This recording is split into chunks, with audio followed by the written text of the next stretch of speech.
대면으로 함께 만나서 학술대회를 할 수 있다라고 기대를 했었는데요. 아직도 큰 대면 행사는 아직 어려운 상황인 것 같습니다. 그래도 이렇게 비대면으로라도 우리 학회를 너무 아껴주시고 또 지지해주시는 알렉산더 에스터 휘젠 전 국제모래놀이치료 학회장님과 국제분석심리 학회장이신 가와이 토시오 교수님을 모실 수 있게 되어서 참 마음이 좋습니다. 자, 그럼 오늘 일정 시작에 앞서서 잠시 인사 말씀이 있겠는데요. 우선 사단법인 모래놀이협회 협회장님이신 김보혜 수녀님의 인사 말씀부터 듣도록 하겠습니다. 저희가 보통 오프라인일 때는 그 오프닝 세러머니가 있었는데요. 저희가 비대면으로 하다 보니까 이 세러머니가 없어요. 그래서 수녀님께서 대신 긴 인사 말씀을 준비하셨다고 합니다. 큰 박수, 소리 없는 큰 박수로 환영하겠습니다. 네, 선생님들 안녕하십니까? 네. 우리는 오늘 우리나라에서 그리고 알렉스 전 국제모래놀이치료 학회장님은 홍콩에서 그리고 가와이 도시오 국제분석심리 학회장님은 일본에서 그리고 우리는 이렇게 또 다 함께 그러면서도 개별적인 공간에서 이렇게 만나고 있네요. 신기하죠? 네. 네, 우선 가장 먼저 저는 축하 인사를 드리고 싶습니다. 매우 우리가 지금 집단적이면서도 개별화된 감동의 제32회 국제 학술대회를 개최하는 한국모래놀이치료학회 김혜린 학회장 수녀님께 진심으로 축하 인사를 드리고 싶습니다. 수녀님 축하드립니다.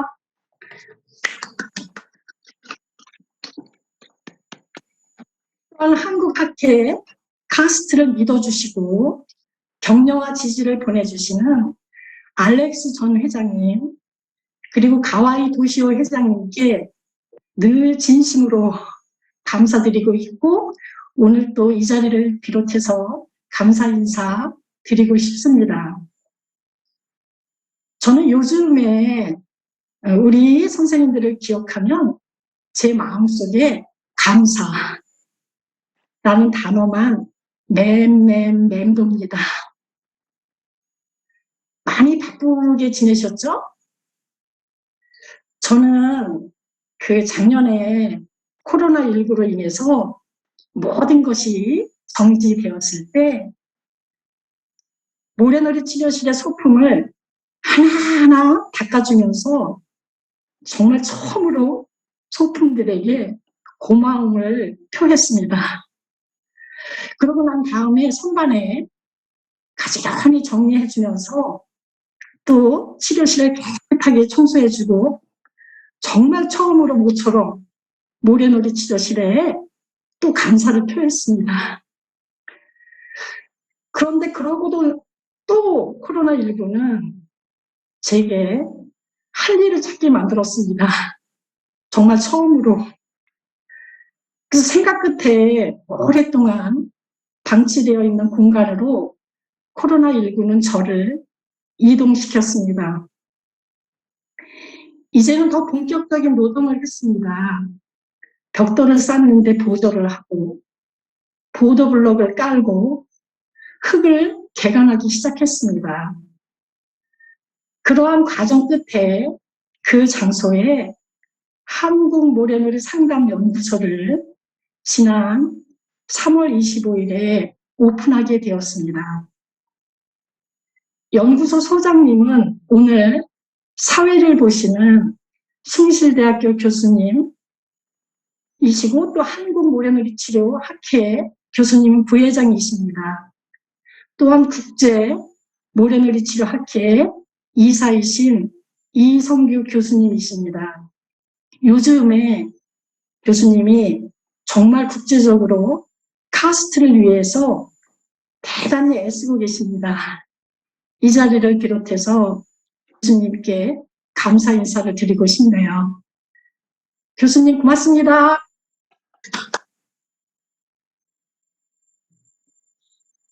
제가 쓰레기 동의를 모두 치우고 돌을 고르고 또 황무지에 나무와 꽃을 심기 시작했습니다. 나날이 저의 반려식물들은 제게 깊은 가르침을 주는 저의 마음의 스승으로 자리매김했습니다. 저의 반려식물들은 모든 생명의 근원이 뿌리를 땅속으로 내리고 자신과 깊은 애착이 형성되는 흙에만 뿌리를 내리고 성장한다는 것을 제게 가르쳐 주었습니다. 작년에 큰 항아리를 용기로 화분으로 만들었습니다. 처음에 저는 여기에 연꽃의 환타지를 꿈꾸면서 진흙을 넣고 연꽃을 여러 개의 용기에 심었습니다. 그런데요, 연꽃이 나오지 않는 거예요. 오히려 햇빛으로 강압성으로 그 녹색의 이끼풀이 모두 연꽃을 점령하고 말았습니다. 정말 실망이었습니다. 절망까지 간 것 같아요. 정말 저는 정말 화폭에 담긴 우아한 연꽃의 판타지를 꿈꿨거든요. 결국에 연꽃의 모든 판타지를 내려놓고 연꽃을 키웠던 진흙 위에 흙을 더 넣고 제라늄을 심었습니다. 그런데요, 이 제라늄이 시름시름 앓기 시작했습니다. 그래서 제가 어떻게 해야 좋을지 모르겠는데 이때 그 앞에 논에 모를 다 내고 남은 모판에 모가 길에 나동거려 버려져 있는 거예요. 저는 그 유기모를 보면서 안타까웠습니다. 정말 저의 그 안타까운 마음은 갑자기 순간 저를 과감하게 만들었습니다. 저는 수레를 끌고 탑을 가지고 논으로 갔습니다. 가야 되네. 버려진 유기모를 싣고 그 유기모가 좋아하는 논의 흙을 퍼서 함께 데리고 왔습니다. 드디어 아픈 제라늄은 그 애가 그 애의 어머니 마당에 좋은 흙과 만나게 해주었습니다. 저는 그때부터 연꽃의 진흙과 논의 흙을 섞었습니다. 그리고 물을 채운 후에 이렇게 모내기를 했습니다. 이제 이 애들도 어머니를 만난 셈입니다. 이 애들은 힘을 받아 씩씩하게 자라고 있어요. 물론 여기에 심겨 있었던 제라늄은 지금 마당에서 빵긋빵긋 웃으면서 살아났습니다. 이렇게 저의 반려식물들은 점점 풍성해지고 모두 빠짐없이 누구도 하나같이 그들만의 꽃을 피우기 시작했고 지금도 열심히 피우고 있습니다. 그리고 무엇보다도 저는 우리 반려식물들에게 저의 배움은 더 커지고 깊어져 가고 있습니다. 반려식물들은 저의 큰 스승이 되어 주었습니다. 자신들의 소명, 무의식의 귀를 기울이며 내면의 목소리, 자연의 목소리에 귀를 기울이는 것이 저의 반려식물들의 소명입니다. 내면의 목소리, 소명에 귀 기울이는 것, 그들이 가지고 태어난 생명의지의 완전한 실현, 들꽃은 들꽃으로 뿌리내린 흙과 신실한 관계를 맺으며 자신의 운명의 사랑, 아모르 파티. 사랑하는 우리 선생님들, 우리는 우리의 내면의 목소리, 의식의 목소리, 자연의 목소리에 귀를 기울여야 합니다. 이것은 꼭 해야만 합니다. 이것이 우리 자신과 우리가 만나는 가슴 아픈 이들을 심리적으로 구원하는 길입니다. 이것이 바로 우리의 소명입니다. 이것이 새로운 길을 발견하고 우리 자신과 우리가 사랑하는 이들에게 그들의 고유한 존재의 의미를 줄 수 있는 완벽한 실현으로 나아갈 수 있는 길, 바로 이것이 도입니다. 사랑하는 우리 선생님들,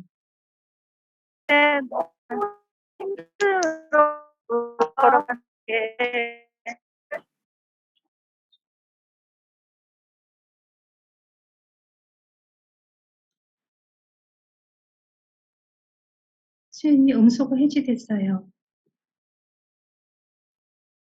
내 목소리 안 들려요? 이어폰에서? 네, 다시 음성어가 됐는데, 네, 지금 잘 들립니다.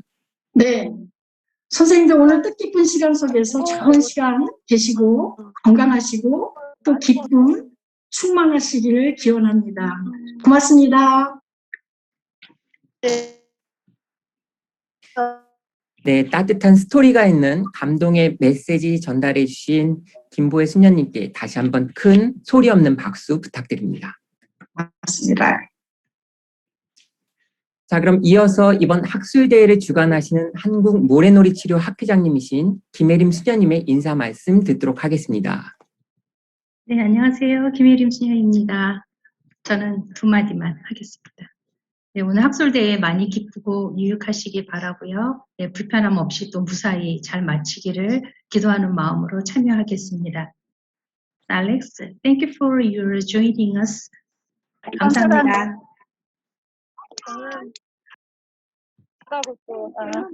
짧고 간결한 김혜림 수녀님의 인사 말씀 감사드립니다. 아무래도 저희 강의를 조금 더 집중할 수 있도록 배려해 주신 것 같은데요. 다시 한번 큰 박수, 소리 없는 큰 박수 부탁드립니다. 아가씨 때 음소거가 안 돼 있는 분들이 꽤 있는 것 같은데 그래서 음소거 조금 후회스러워. 드릴게요. 자, 그럼 지금부터 오후 1시까지 오전 강의가 시작되겠는데요. 시작에 앞서서 모두 아시겠지만 배려에 대한 사진 촬영이나 캡처는 덕분에 이제 뭐 절대 금지되어 있다는 것 다시 한번 부탁드리겠습니다. 그리고 지금 전체 화면 보기에 보시면 나도 그거는 알아봐. 네, 음소거 좀 다시 부탁드릴게요. 일주일 나왔거든요. 일주일. 나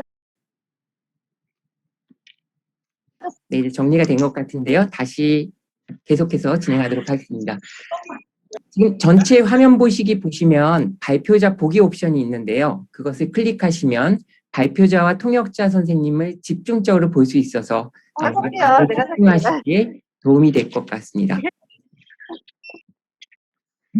오늘 강의 통역은 본 학회 슈퍼바이저이시고 국제 모래놀이 치료학회 티칭 멤버이신 서울신학대학교 상담대학원 왕영희 교수님께서 수고해 주시겠습니다. 오전 강의의 주제는 위기적 시기에 담아내기, 심층 심리학과 모래놀이 치료에서의 태도의 중요성입니다.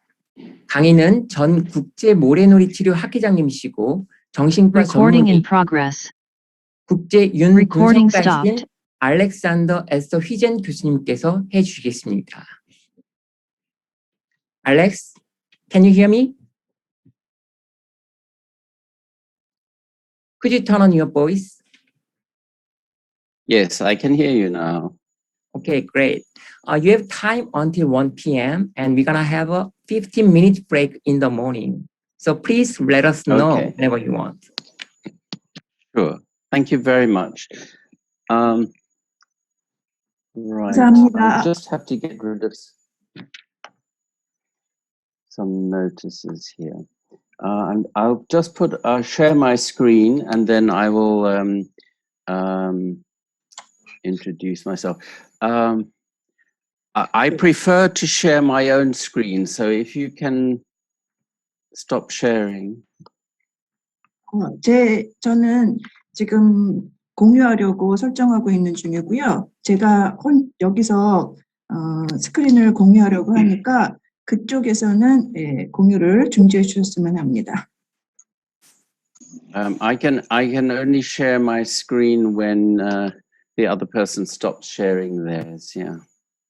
다른 분이 Okay. 그쪽에서 공유를 중지해 주셔야지 이쪽에서 공유가 가능합니다.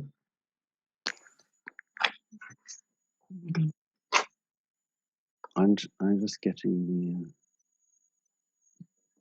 right.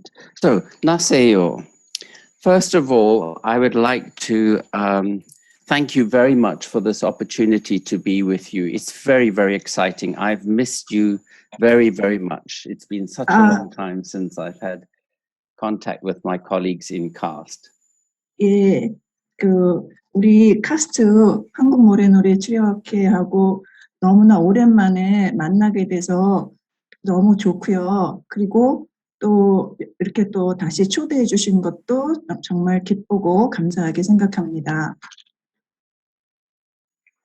Right. When Sister Anna was giving her presentation, I saw a photograph of her standing through in front of a container with some. It looked like to me like rice plants. 아까 김보희 소녀님께서 말씀하실 때 사진을 보여주셨잖아요. 근데 거기에 사진 속에 보니까 컨테이너, 담는 용기가 보이고 그 안에 담겨 있는 게 저한테는 쌀이 이렇게 싹이 난 것처럼 보였거든요. So I'm not sure if this is only my fantasy or it was really a bowl of growing rice plants. 그게 제가 이제 사진으로만 봤으니까 이게 저의 환상인지 판타지인지 아니면 진짜 쌀을 거기서 자라고 있는 건지는 모르겠습니다. Nevertheless, it seemed to me a very appropriate image because I think that Sister Anna, Cecilia, and CAST has really provided that kind of container to grow many seeds that will form many plants. 예, 그게 뭐 이거든 저거든지 상관없이요. 저는 그게 굉장히 지금 적당한 이미지라고 상이라고 생각하는 게 뭐냐면 김보희 소녀님과 우리 세실리아 김혜림 소녀님께서 우리들의 성장을 위해서 담아주는 역할을 굉장히 잘하고 계시고 그렇게 또 해오셨거든요. So it's been a very great honor for me to have some small connection with the community that is CAST over many years. 그래서 제가 여러 해 동안 우리 한국 모래 치료 학회하고 서로 연결을 가지고 함께 작업하는 것이 저한테는 굉장히 큰 영광입니다. I've really seen you grow from strength to strength. 그래서 여러분이 정말 이렇게 성장하고 있는 거를 힘이 있는 거를 봐왔어요. Okay, so you know, it's a little bit like as I'm growing older, I can be the grandparent that sits on the side and watch the grandchildren grow and flourish, and I'm very proud of you all. 저는 이제 나이가 들어가면서 저는 이제 할아버지 같은 거예요. 그래서 여러분들이 그러니까 손자, 손녀 같은 느낌이 들고 여러분들이 이렇게 막 풍성하게 자라는 거를 보는 게 너무나 좋습니다. So with that, I'd like to start my presentation today, which I've entitled Containment in a Time of Crisis, the Importance of Attitude in Depth Psychology and Sunplay Therapy. 예, 오늘 이제 제가 말씀드리려는 제목은요, 위기적 시기에 담아내기, 심층 심리학과 모래놀이 치료에서의 태도의 중요성입니다.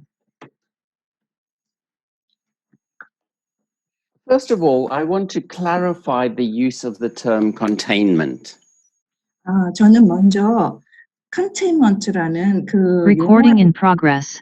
용어의 의미를 명확히 하고 Recording stopped.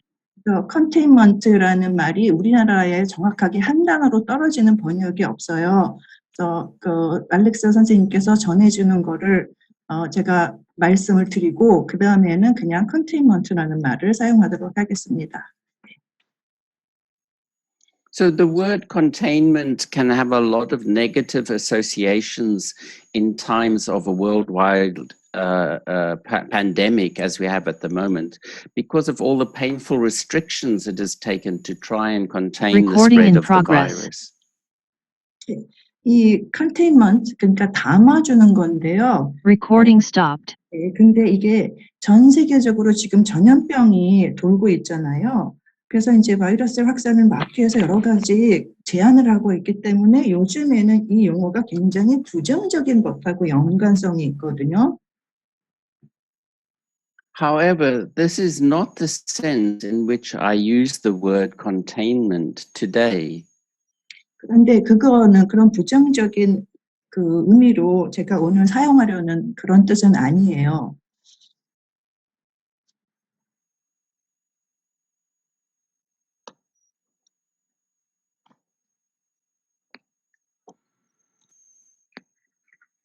Containment is a psychoanalytic term first coined by the famous English psychoanalyst Bion, and it's related to the term holding that was described by Winnicott, another famous English child psychoanalyst. 컨테인먼트라는 말은요, 영국의 유명한 정신 분석학자인 비온이 처음 만든 정신 분석학적인 용어고요. 이 용어는 또한 우리가 또 잘 알고 있는 그 위니콧이 얘기한 홀딩, 담아주기라는 용어하고도 많이 관련이 있습니다. Both these terms are now part of the core vocabulary of therapists and many other helping professions in the West. 이 두 용어 모두 다 서양에서는요, 치료사들하고 도움을 주는 직업에 종사하는 사람들에게는 굉장히 핵심 어휘 중 하나예요. Holding and containment, as we will see during the course of this morning, are essential ingredients for psychological change. 네, 오늘 이제 오전 강의에도 계속 나오는데 이 홀딩하고 컨테인먼트, 담아주기 이거는요 심리적인 변화를 위해서 기본적인 요소입니다. They are an integral part of an effective therapeutic relationship. 효과적인 치료 관계에서 필수적인 부분인 거죠. So if we start with Winnicott's idea of holding, 우리가 이제 지금은 위니콧이 얘기한 홀딩으로부터 이제 이 강의를 시작할게요. his work highlights his view of normal development highlights the holding milieu or atmosphere offered to the child in the initial stages of life. 위니콧의 일원에서 위니콧은 강조하는 게 뭐냐면은 정상 발달을 위해서는요 인생의 삶의 초기 단계에서 아이를 홀드해 주는 것, 담아주는 것을 굉장히 그게 중요하다고 강조하고 있어요. He conceptualized Recording the in psychic progress. space. He conceptualized the psychic space between the mother and her infant, describing it as neither wholly psychological nor physical. 위니콧은 이게 이제 엄마와 아이 사이에 있는 정신적인 공간인데요. 완전한 심리적인 공간도 아니고 완전한 육체적인 공간도 아닌 거예요. So he says, and I'm quoting from him, it is in the space between the inner and the outer world, which is also the space between people, the transitional space within which intimate relationships and creativity occur. 그래서 이제 위니콧이 말한 건데요. 그거는 이제 내적 세계와 외적 세계의 공간이고요. 그건 또한 사람과 사람 사이에 있는 공간이어서 전환적 공간이고 그 안에서 친밀한 관계와 창조성이 일어난다고 말했습니다. So this is something very important for us to think about as therapists, that space between ourselves and the client. 그래서 우리는요, 치료자로서 우리 치료사와 내담자 사이에 있는 공간에 대해서 우리가 생각해 볼 필요가 있는 거죠.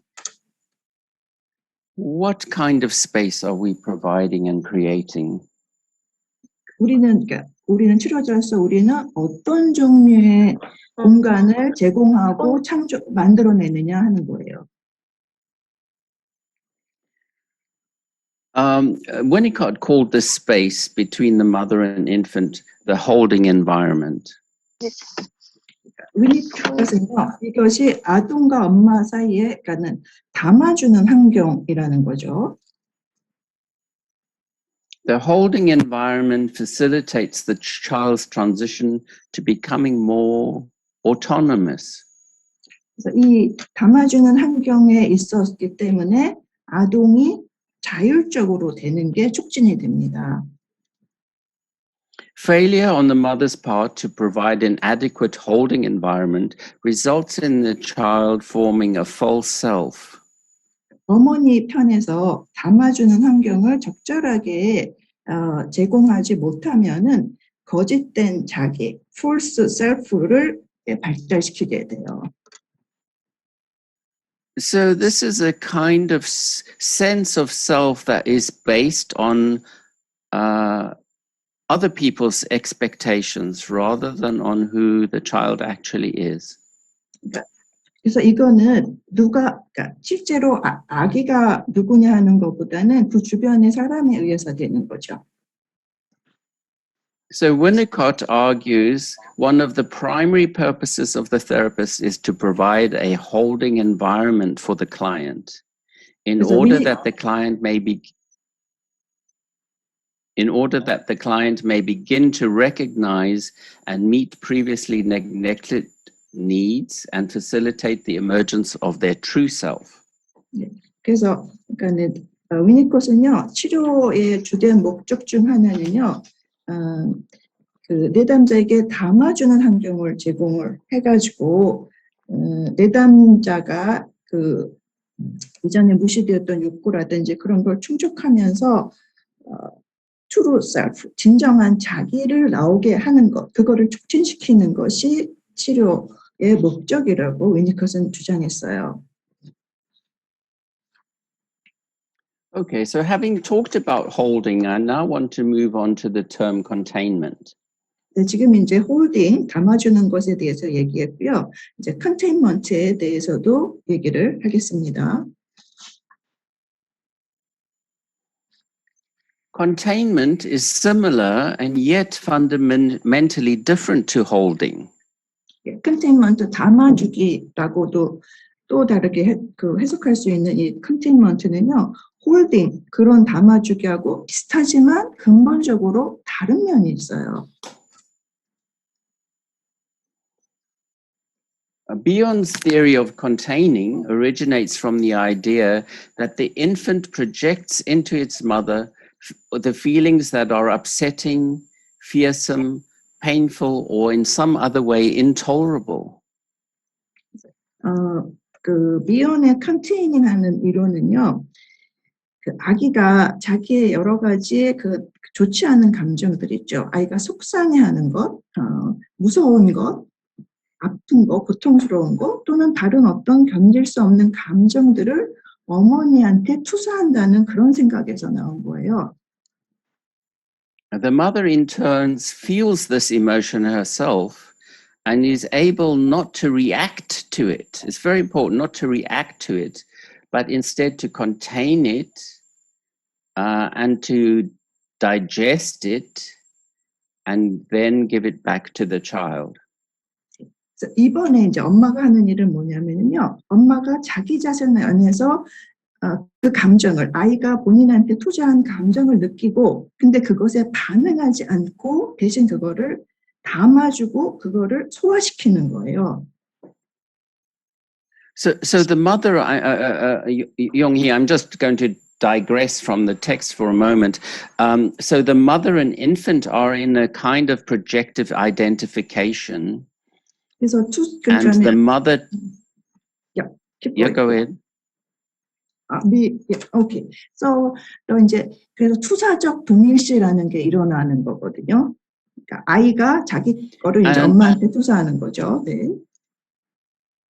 And the mother's able to tolerate the fearful, painful, difficult feelings of the infant, to tolerate them, to digest them, to make sense of them.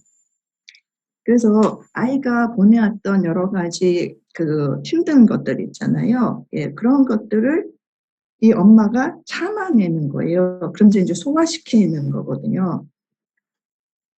And she then helps the child to take back the feelings in a way that does not overwhelm the child, so it can begin to integrate those negative feelings. 그러면서 그렇게 그 엄마가 이미 소화시킨 거를 아이에게 전달하면서 아이가 그걸 이제 다루는 거죠. 그러면서 엄마가 다시 자기한테 돌려준 거를 가지고 자신 안에 재통합시킬 수 있게 되는 거예요. So you can see this is a vital issue in our therapy with our clients, how we help them to process those very dark and difficult feelings. 그래서 이게 우리가 치료할 때 굉장히 중요한 이슈가 되는 거거든요. 그러니까는 내담자가 갖고 있는 어둡고 힘든 감정들을 이제 치료자가 어떻게 하느냐는 거예요. So containment is crucial in a therapeutic context as a way of providing a safe place for the client to look at feelings that otherwise are likely to be experienced as overpowering and bewildering and potentially destructive. 그래서 이렇게 부정적인 감정들을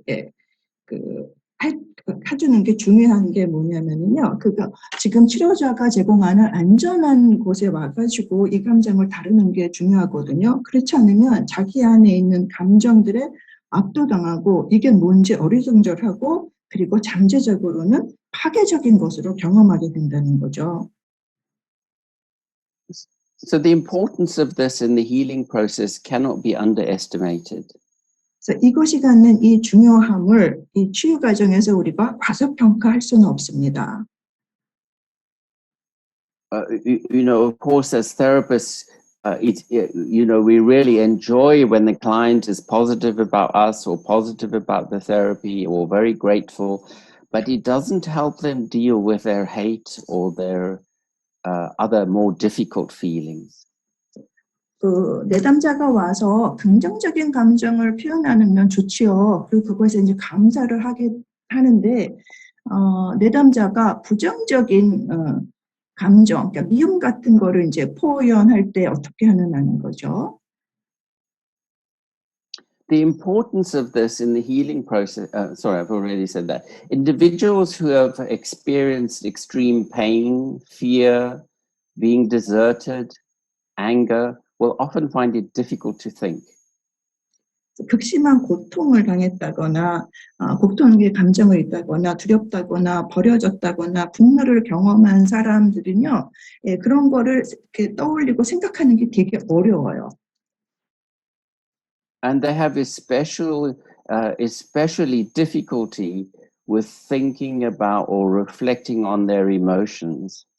그래서 그것들을 올려가지고 감정으로 그거를 고려하고 그 감정에 대해서 반추하고 성찰하는 거가 힘든 거죠. So those difficult emotions will often remain either split off from consciousness or acted out in actions. 그래서 그런 부정적인 감정들이 분열된 상태로 있기도 하고요. 그리고 그걸 가지고 그냥 이렇게 액트아웃 할 수도 있는 거예요. So this makes it impossible for the individual to really reflect on these emotions. 그래서 한 개인이 이런 감정을 가지고 성찰한다는 거는 정말 그렇게 가능하지 않거든요. So when these emotions do enter consciousness, they're often acted out in actions in these clients. 이런 내담자들한테는 이런 감정이 이제 의식 속으로 들어오면은요, 그것이 이제 행동으로 액트하는 것으로 많이 그렇습니다. Right. So in relationships with therapists, clients will project at least some of these difficult feelings, particularly the ones that are least available to consciousness and most unbearable, onto the therapist. 그래서 이렇게 의식화되지 않고 무의식으로 남아 있는 것들이 치료 상황에 와가지고 치료사한테 그거를 투사하게 되고 그럼 이제 본인들이 견딜 수 없는 이제 상황이 되는 거죠. Hence, the therapist will experience in some way the feelings that their client is most unable to feel, to put into words, to reflect on. 예, 그런 내담자들은 자기의 그런 부정적이고 힘든 감정들을 그 말로 이렇게 표현하는 것도 못 하거든요. So sometimes when you are feeling in a session perhaps frustrated or impatient or even angry, if you have the mental space to reflect on this, it may lead you into the darker feelings of your client. 그래서 어떨 때 치료자들은요, 치료하면서 이렇게 좌절을 느끼기도 하고, 이렇게 화가 나기도 하고, 인내할 수도 없는 상황이 되거든요. 그게 이제 그 어두운 부분으로 이제 가게 되는데요. So if a therapist can be aware of such feelings and find a way of starting to put them into words, then the process of the client reclaiming these feelings, thinking about them and integrating them into their own sense of self can begin. 근데 이제 치료사가 이거를 의식화하고 말로 이렇게 표현하고 언어화하잖아요. 그러면 이제 그때서 내담자는 그것들을 자기 거로 이렇게 받아들이게 되고 자기를 자기한테 통합시키는 그런 과정이 시작되는 거죠. So in Bjorn's view, the mother manages the difficult emotion of the infant that has been projected into her and returns it in a more manageable, processed state to the child. 그래서 비혼의 견해에 따르면요, 엄마는 아이가 자기한테 초래한 그런 어려운 감정들을 관리해서 더 다루기 쉬운 상태로 아이에게 돌려주는 거예요. As a result, the infant is likely to develop an over-sense of well-being and containment as a consequence of a wealth of similar experiences of having an uncomfortable emotion contained and returned. 그래서 그 결과 이제 아이는요, 전반적인 이제 행복감을 발달시키게 되고, 발달시킬 수 있고요. 불편한 감정을 담고 되돌려주는 그러한 굉장히 풍부한 경험의 결과로 자기도 이제 컨테인하는 거를 발달시킬 가능성이 있죠. It's a kind of unconscious dialogue that happens not only between mother and infant, but between therapist and client. 이게 이제 무의식적으로 일어나는 대화, 무의식적인 대화인데요. 이게 꼭 엄마와 아기한테만 일어나는 게 아니라 치료사와 내담자 사이에서도 일어날 수 있는 거죠. So Bjorn focused his writings on the method by which the infant copes with fury and frustration. 그래서 비오는 글을 많이 썼는데 어떤 글이냐면은 영화들이 분노와 좌절을 대처하는 방법에 대한 글을 많이 썼어요. So he's very helpful to us if we're dealing with children or even adults from very disturbed backgrounds, that get in trouble with society and with the law and so on. 그래서 이런 거를 아는 게 어른이든 아이든 간에 이제 자라온 환경에서 어려워가지고 사회에 다시 적응하는 것에 어려움을 겪는 사람들을 위해서는 이제 이런 걸 아는 게 굉장히 중요하죠. Bjorn argued that through the mother's ability to contain those projected feelings, the infant is able to grow the capacity to think, to contain its own emotions, and to use them as a source of reflection and insight. 그래서 비오는요, 이러한 투사된 감정을 담아주는 어머니의 능력을 통해서 영아가 사고력도 기를 수 있고요, 자신의 감정을 담을 수도 있고 그것을 성찰과 통찰력의 원천으로도 사용할 수 있다고 주장했어요. So containment does not involve responding to and meeting the client's expressed needs. 그래서요, 컨테인먼트라는 게 반드시 내담자가 겉으로 표현한 욕구에 반응하고 충족시키는 것만은 아닌 거예요. It does not involve alleviating their anxiety via providing help or comfort. 네, 그래서요,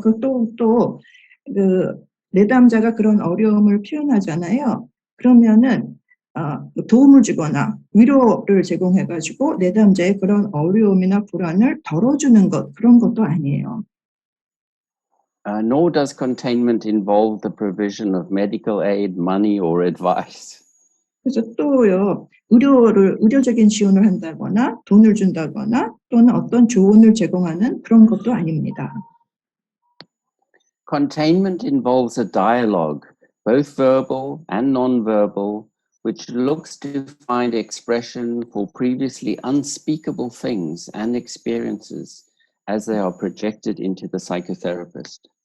컨테인먼트에는요, 그게 언어적이든 비언어적이든 간에 하여튼 이전에는 말할 수 없던 그런 감정과 경험들을 심리치료사에게 투사하는 그렇게 표현되는 그런 것이 포함돼요.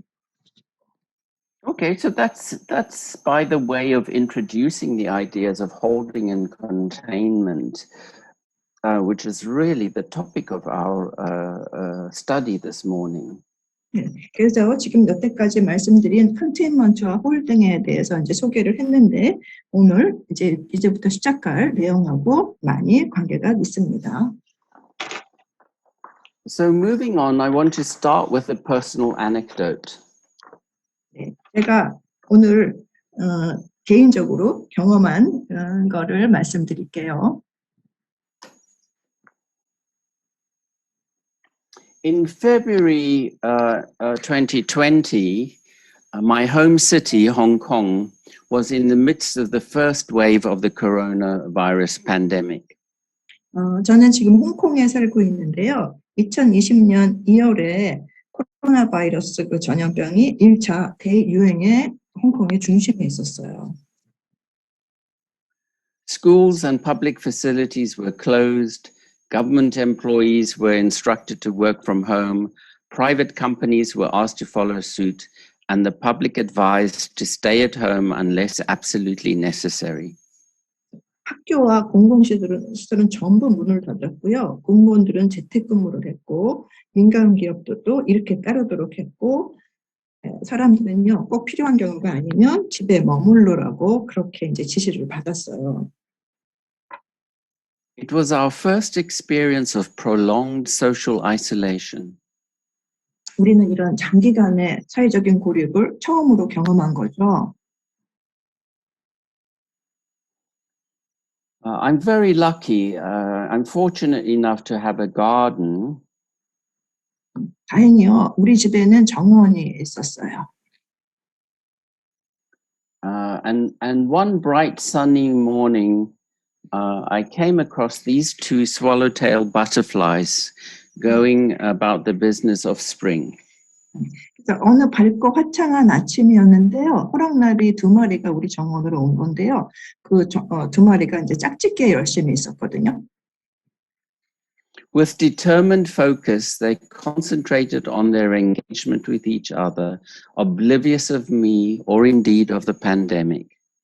그래서 이 나비들은요, 자기 자신들이 하는 일에 굉장히 집중하면서 그래서 그걸 보는 전화 또는 그 세계에서 퍼져 있는 전염병 이런 것에 관심하지 않고 자기들이 하는 일에만 집중한 거죠.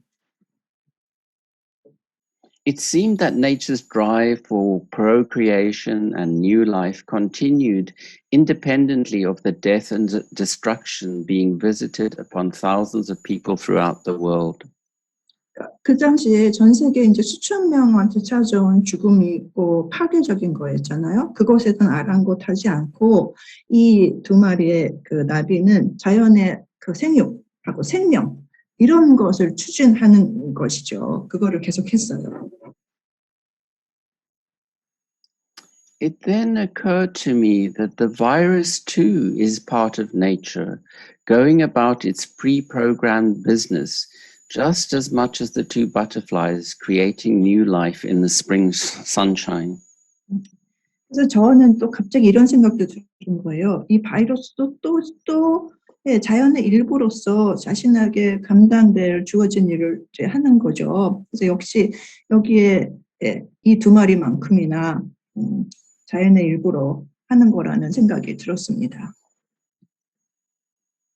The virus and the two butterflies represent apparently opposing sides to the face of nature. 물론 이 바이러스하고 이 두 마리 나비는요, 분명히 자연에 대해서 서로 대극적인, 서로 다른 측면을 나타내요. I'm not sure if the slide has changed. Yes, it has changed now. It reminded me of what Carl Jung said in his book, Memories, Dreams and Reflections.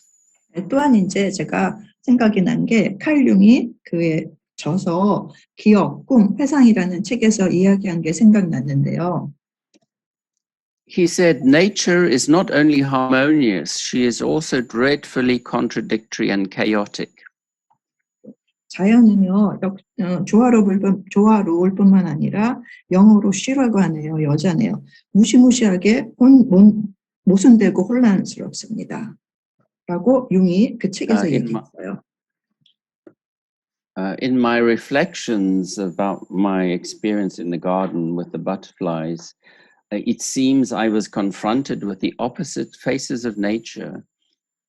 네, 그래서 이 말이 생각난 게 제가 제 정원에서 부딪힌 이 자연의 현상 있죠. 이게 나비를 보고 느낀 게 이게 자연의 대극적인 얼굴을 마주한 것 같았습니다.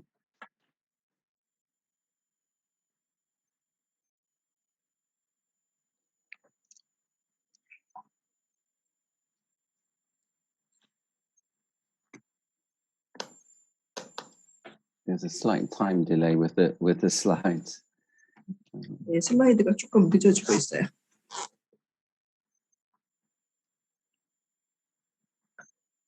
Indeed, I was starkly reminded that we ourselves are part of this very same nature. 네, 그래서 사실은요, 저는 또한 우리도 바로 이 똑같은 자연의 일부라는 거죠. Perhaps as human beings, we've become complacent, even inflated, in seeing ourselves as the masters of nature. 어쩌면요, 우리는 인간으로서 현실이 안주하게 됐고, 또 우리 스스로를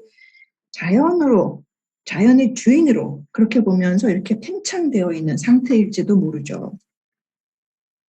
We've become used to exploiting nature for our own needs and purposes, and come to assume that she is there for our benefit and exploitation. 그래서요, 우리는 자연이라는 게 우리의 필요와 목적을 위해서 거기에 있는 거다. 그래서 마음대로 이용하고 우리의 이익을 위해서 착취를 하고 그런 게 자연이라고 생각해 왔다는 겁니다. We have forgotten that we too are part of nature. 네, 우리는요, 역시 우리도 자연의 일부라는 거를 잊었던 것 같아요. I'm sure that many different, if you think about this, I'm sure that many different examples will come to mind. 아마 여러 가지 다른 예들이 떠오르실 수 있을 거예요. An example of this prevalent attitude is illustrated in some newspaper headlines. 신문에 그 머릿기사로 나는 것도 하나의 예가 될 수 있거든요. 굉장히 많이 볼 수 있는 예예요. I'm just waiting for it to come onto the screen, taking a bit of time. 이게 스크린이 잘 안 넘어가면서 시간이 좀 걸리네요. There we are. So these are headlines from newspapers detailing how some tourists in Africa got themselves into trouble, and some were even killed by elephants because when they saw the elephants, they ran out to take the selfie, with the phone with the elephants. So it's like the elephants are there for their entertainment. They don't realize this is nature and you are a guest in their world. It's like the elephants are there for their use and their entertainment, and they paid a very high price. 그래서 이게 어떤 거냐면은요, 이제 그 아프리카에 여행 온 사람들이 이렇게 있다가 그 코끼리가 보이잖아요. 그러면 생각 없이 문을 열고 나와가지고는 그 셀카 같은 거를 찍는 거예요. 그런데 여기 영역은 코끼리의 그 곳이고 우리는 그 여행객이잖아요. 그 사람들은 여행객이고 그곳의 손님이에요. 근데 그런 거를 잊어버리고 이제 나와가지고 굉장히 높은 대가를 치른다고 하는 게 여기서 이제 죽음을 맞이하게 된 거죠. So what has all this got to do with our work as sand play therapists? 자, 여태까지 이렇게 말씀을 드린 게 우리가 하는 모래놀이 치료하고는 도대체 어떤 관련이 있을까요?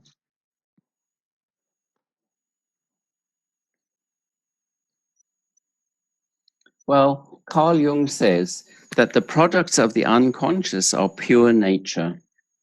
융은 얘기하기를 그 무의식 산물은 순수 자연이라고 했어요. And if the unconscious is pure nature, how do we keep ourselves and our clients safe and serve the purpose of individuation during our work? 그런데 무의식이 순수한 자연이라면 우리는 도대체 어떻게 우리 자신과 우리의 그 내담자의 안전을 지키면서 이루려고 하는 개성화에 대해서 그 목적을 이룰 수 있을까요? You see, I think that very often, especially Jungian psychotherapists can idealize the unconscious, but you know, if it's pure nature, it has two faces. So we have to be very wise in how we approach the unconscious. 그래서요, 우리가 이제 분석심리학하고 모래놀이 치료를 하면서 그 무의식을 이상화할 수 있거든요. 근데 정말 무의식에 대해서 정말 현명하게 우리가 알아가고 다뤄야 하는 겁니다. So in a way, we're also talking about containment when we're dealing with the unconscious. 그래서 우리가 무의식을 다룰 때 또한 그래서 컨테인먼트에 담아주는 것에 대해서 얘기를 해요. So in order to understand how to safely manage the unconscious, including its dangerous side, we need to revisit some fundamental topics about analytical psychology and sand play therapy. 우리가 그 무의식을 정말 안전하게 관리하고 다루기 위해서는요, 그 무의식이 힘든 면들 있잖아요. 그런 거를 위험 없이 그러니까 위험한 상태에 있을 수도 있는 거를 다루기 위해서는 기본적인 거를 다시 살펴봐야 합니다. So in doing this, I want to look at three aspects of containment. One is the analytic frame or the psychotherapeutic frame. 그래서 제가 이 컨테인먼트를 보기 위해서 세 가지로 이렇게 말씀을 드릴 건데요. 하나는 분석의 틀. This is the explicit or something concrete outside that you can observe. It's an explicit aspect of containment. 이거는요, 컨테인먼트의 명시적인 측면인데요. 이거는 구체적이고 외부에 있어서 관찰이 가능한 그런 부분이에요. Then the analytic attitude, which is something implicit, something inside. You know? 네, 두 번째는 분석의 태도인데요. 이거는 암묵적인 거고 내부에 있는 거예요. And then the symbolic attitude, which links the explicit and the implicit. It's the link between inside and outside. 그리고 세 번째는 상징적인 태도인데 이거는 명시적인 것과 암묵적인 거를 연결하는 것, 그러니까 외부와 내부를 연결해 주는 겁니다. Okay, so I'm going to start by reminding you a little bit about the analytic frame or the psychotherapeutic frame. 우리 치료적인 틀 안에서 분석적인 틀이 무엇인가에 대해서 말씀을 드릴게요. So the explicit practical features of the therapeutic frame, such as the consistency of the setting, the set length of time for sessions, the fee, and confidentiality, mark the therapeutic space as different from other spaces within which relationships take place. 네. 그래서 그 명시적이라는 것은 뭐냐면은 환경 설정을 일관되게 하는 것, 회계 시간이 같은 것, 상담료, 그다음에 비밀 보장 같은 이런 것들이 분석 틀의 명시적이고 실질적인 특성이고요. 치료 공간도 다른 공간하고 다르게 하는 것, 이런 것들이 다 명시적인 틀입니다. You see, I think people often get confused, you know, both therapists and clients often get confused about how the therapeutic relationship is different. It's not a social relationship. It's a different kind of relationship. 우리가 치료자와 내담자가 어떤 경우에 많이 이제 혼동하는 부분이 있는데요. 이 치료적인 관계가 뭐냐 하는 거예요. 이거는 우리가 보통 갖는 사회적인 관계는 아니죠. And also, what is the difference between play and therapeutic play? Children play all the time, but what is different when they're playing within the context of the therapeutic relationship? This is therapeutic play.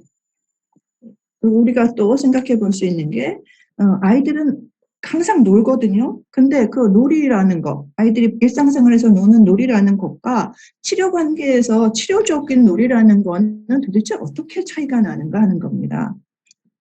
So it's the frame that we use for our therapy that helps to mark out what we're doing as different from social relationships or just ordinary play. 그래서 이 틀이 분석에 갖고 있는 틀이요, 그거를 이렇게 다르게 해주거든요. 그래서 그냥 보통 놀이하는 것과 치료 관계에서 하는 것이 다름을 바로 이 틀이 있기 때문이에요. The key features of the frame are consistency. 틀의 주요한 특징 중에 하나는 일관성이고요. Reliability, 신뢰성, neutrality, 중립성, anonymity, 익명성, and abstinence. And I'm going to explain to you what these are. 금욕 또는 자제하는 거거든요. 자, 이것들에 대해서 하나씩 설명을 할게요. So I think most therapists recognize the importance of being consistent and reliable. This does not need explanation. Yeah. 그래서 처음에 두기한 그 두 가지 일관성과 신뢰성에 대해서는 우리 대부분의 치료자들이 그 중요성을 인식하고 있죠. 그래서 제가 이것에 대해서는 많이 말씀드리지 않겠습니다. Neutrality might be possibly a new idea for many therapists, because many therapists feel that they should have unconditional positive regard for their clients and for the client's own subjective view of their suffering. 중립성이라는 게 아마 어떤 치료자들한테는 굉장히 새로운 생각이 될 수 있어요. 왜냐하면은 치료자들은요, 내담자들이 보여주는 고통에 대해서 그 내담자들의 그 주관적인 견해 있잖아요. 그것에 대해서 굉장히 무조건적이고 긍정적인 인식을 가져야 한다고 그렇게 느끼고 있거든요. However, if you think of it this way, adopting a neutral attitude brings the possibility that there's no correct view of a situation, but rather there may be alternative views to the subjective experience of the client themselves. 그렇지만요, 이 중립적인 태도를 취하게 되면은 상황에 대해서 이제 올바른 시각을 갖게 될 가능성이 많고요. 오히려 내담자의 그 주관적인 경험에 대해서 대안적인 견해로 이 중립적인 태도를 가질 수 있어요. So this introduces the possibility of change. If you dare to see things differently. 다르게 보기로 한다면 이것이 이제 대안이 될 수 있는 거죠. Anonymity means that the client does not have personal information about the therapist's private life. 익명성에 대해서 얘기하는 거는요, 내담자가 치료사의 사생활에 대해서 개인적인 정보를 가지고 있지 않다는 것을 의미해요.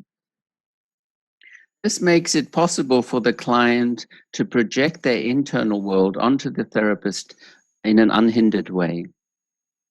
그래서 이렇게 하면은요, 내담자가 자신이 갖고 있는 내부 세계를 치료자한테 무심코 투사할 수 있게 되는 거죠. And these projections reveal the underlying complexes and the distorted perceptions that might not be observed by the therapist if the therapist is not sufficiently anonymous.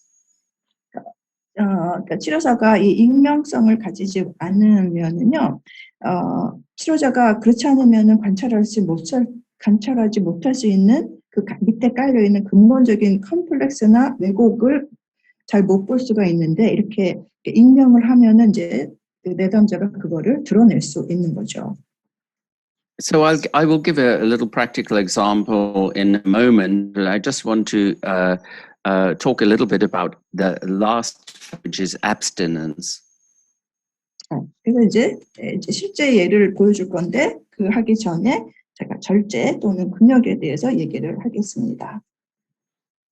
So abstinence refers to the therapist's constant vigilance about not using the client to fulfill our own unmet needs. 이거는요, 끊임없이 경계해야 되는 건데 치료사가 그 내담자를 이용하지 않는 거예요. 내담자가 충족되지 않는 욕구가 있잖아요. 그거를 충족시키고 싶은 치료자의 그 마음이 있는데 그렇게 하지 않는 거. 그걸 끊임없이 경계하면서 봐야 되는 거예요. So we might have an unconscious need to be needed by other people, and this can interfere with our therapeutic work because we need the clients to need us, and that will keep them dependent. 우리는요, 그 내담자가 우리를 자꾸 필요로 하게 하고 싶고 또 그렇게 되면은 내담자는 우리한테 의존적이 되거든요. 근데 그런 그 무의식적인 우리의 그 것과 진짜로 내담자가 필요한 것들을 이제 잘 봐야 하는 거죠. So in other words, we need to not only be very sensitive to and aware of our clients and our clients' feelings, but we also need to be very sensitive and aware to ourselves, to catch ourselves when we're in danger of acting out unconscious needs, for example. 그래서 우리는요, 내담자의 감정에 예민할 뿐만 아니라 치료자로서 우리 안에서 일어나는 것에 대해서도 예민하게 잘 봐야 하고요. 그렇지 않으면 이제 그게 겉으로 막 드러나는 거예요.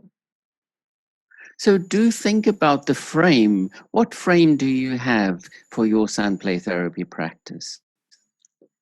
분석의 틀을 생각하면서 여러 선생님들은 어떤 틀을 가지고 치료를 하시나요? So the analytic frame strives towards particular, predictable, practical arrangements. But on the other hand, it should also not be set in stone in a very legalistic way.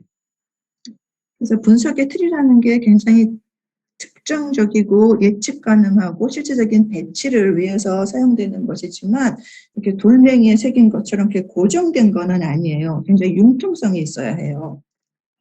Our frame needs to adapt to the clinical situation and be responsive to the unique needs of each patient, therapist, dyad, or couple. 분석의 틀은 임상 상황에 적응하고 그리고 그 치료사와 환자라는 굉장히 독특한 그 함상이 있잖아요. 그런 요구에 반응해야 합니다. And so I would encourage you to think about supervision by an experienced clinician who can help you manage this tension between being too fixed or being too flexible in your frame. 그래서 저는 그러니까 숙련된 임상하는 사람들한테 그 슈퍼비전 감독을 받으라고 권하는데요. 이런 게 너무 그 긴장감이 너무 심한 건가 또는 너무 그 막 유연한가 이런 거를 이제 관리를 할 수 있게 됩니다. Only if we have a clear frame will we be able to notice deviations from the frame and be able to consider what's the unconscious meaning of that deviation from the frame. 우리가 명확한 틀을 가지고 있어야만 틀에서 벗어나는 것을 알아차릴 수 있고요. 그 벗어날 때 그게 어떤 무의식적인 의미가 있는가를 고려할 수 있게 돼요.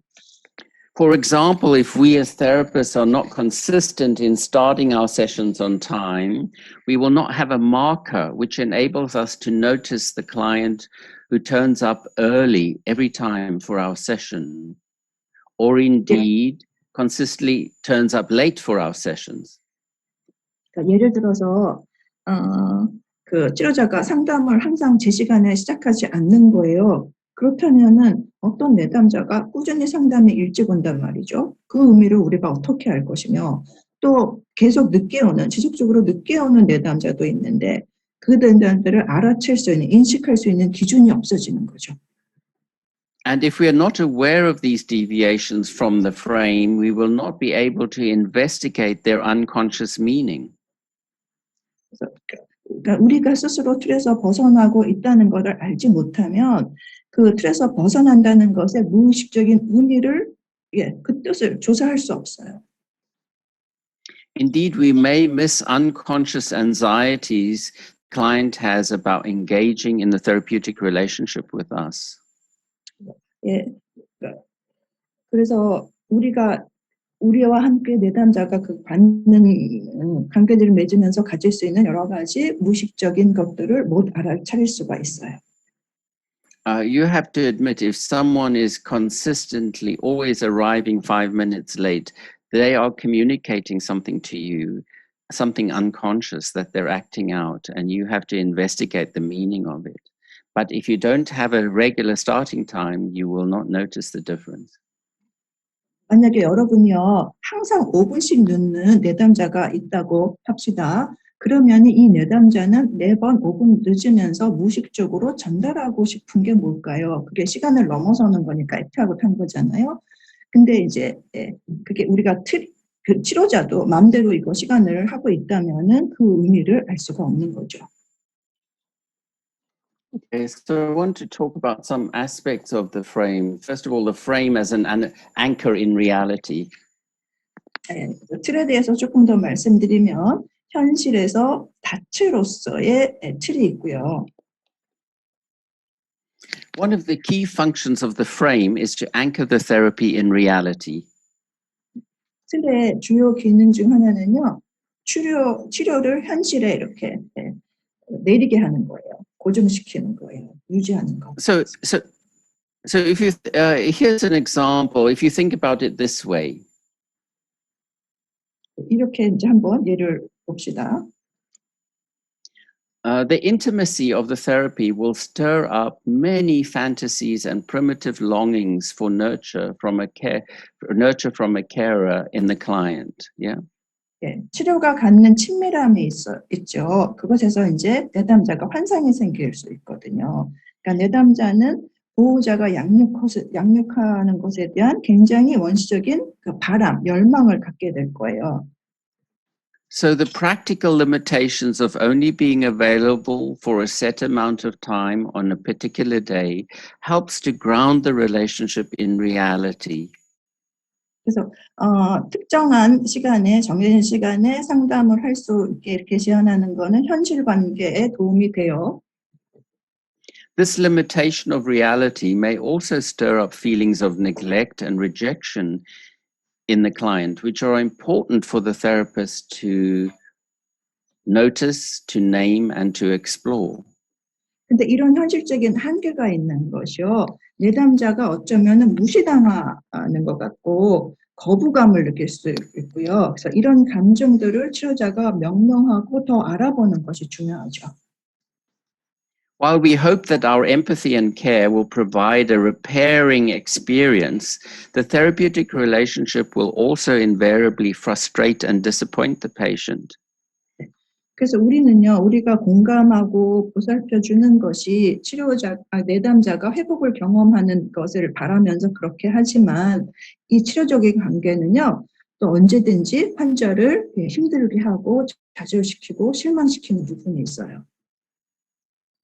So both the reparative aspect of the therapeutic relationship and the disappointing aspect of the therapeutic relationship are very important for the healing aspects of the analytic work.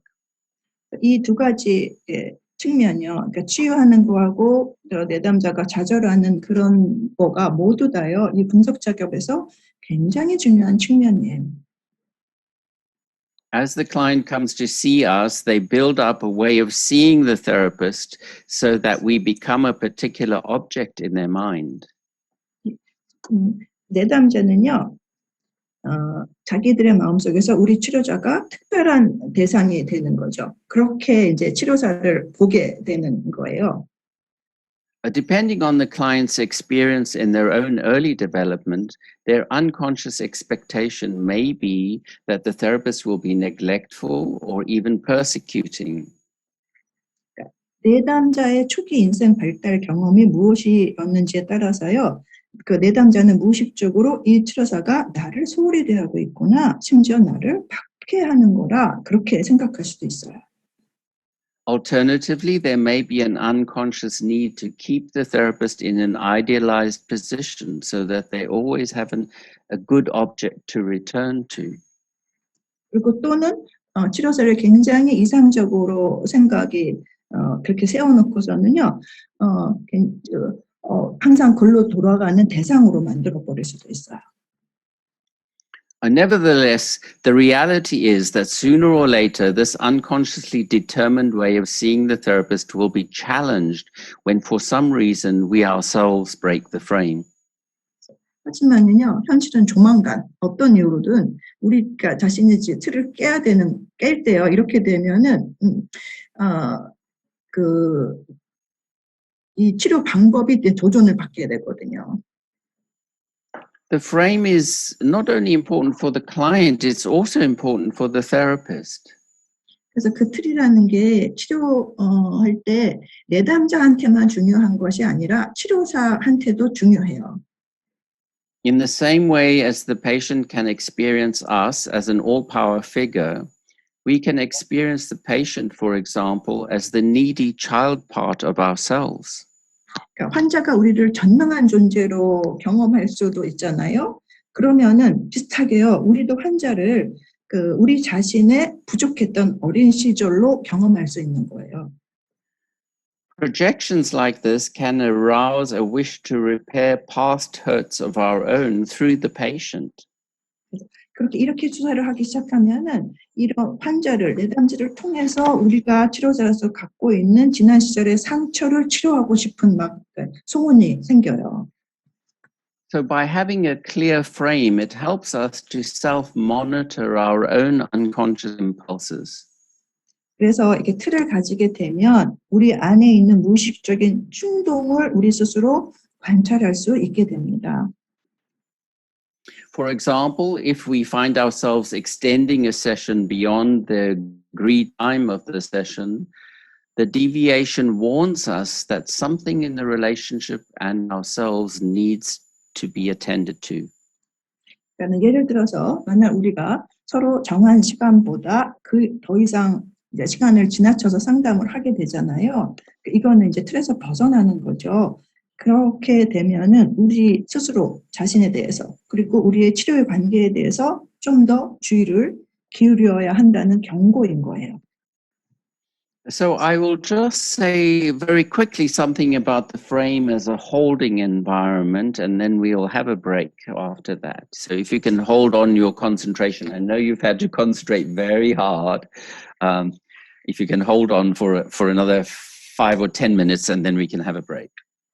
지금 이제 두 번째로 환경을 포용하는 틀에 대해서 얘기를 한 5분 내지 10분 동안 할 거고요. 그 다음에 우리 쉴 거거든요. 그러니까 여러분들이 굉장히 지금 집중해 있다는 걸 제가 잘 아는데 조금만 참아주시기 바랍니다. The frame is a holding environment. 틀이 환경을 담아주는 것이에요. 포용하는 것. Just as the mother Just as the mother has to receive her baby's projections to empathize and bear them, making them manageable for the baby, so the therapist has to receive, contain, and transform the patient's unconscious and conscious communications. 엄마가요, 아기가 보내는 거를, 투영하는 거를 봤지요. 그래서 아기를 공감하고 그거를 견뎌내서 또 아이가 관리 가능하도록 해야 하는 것처럼 치료자도 이 내담자가 환자가 무의식적으로 또는 의식적으로 여러 가지 커뮤니케이션을 보내거든요. 그 치료사는 그거를 담아주고 변화시켜줘야 해요. This process over time will help the client eventually to internalize the ability to manage feelings in themselves and to think about them. 그래서 이 과정을 거치면서 시간이 걸리죠. 결국 내담자가 자신 스스로 감정을 관리하고요.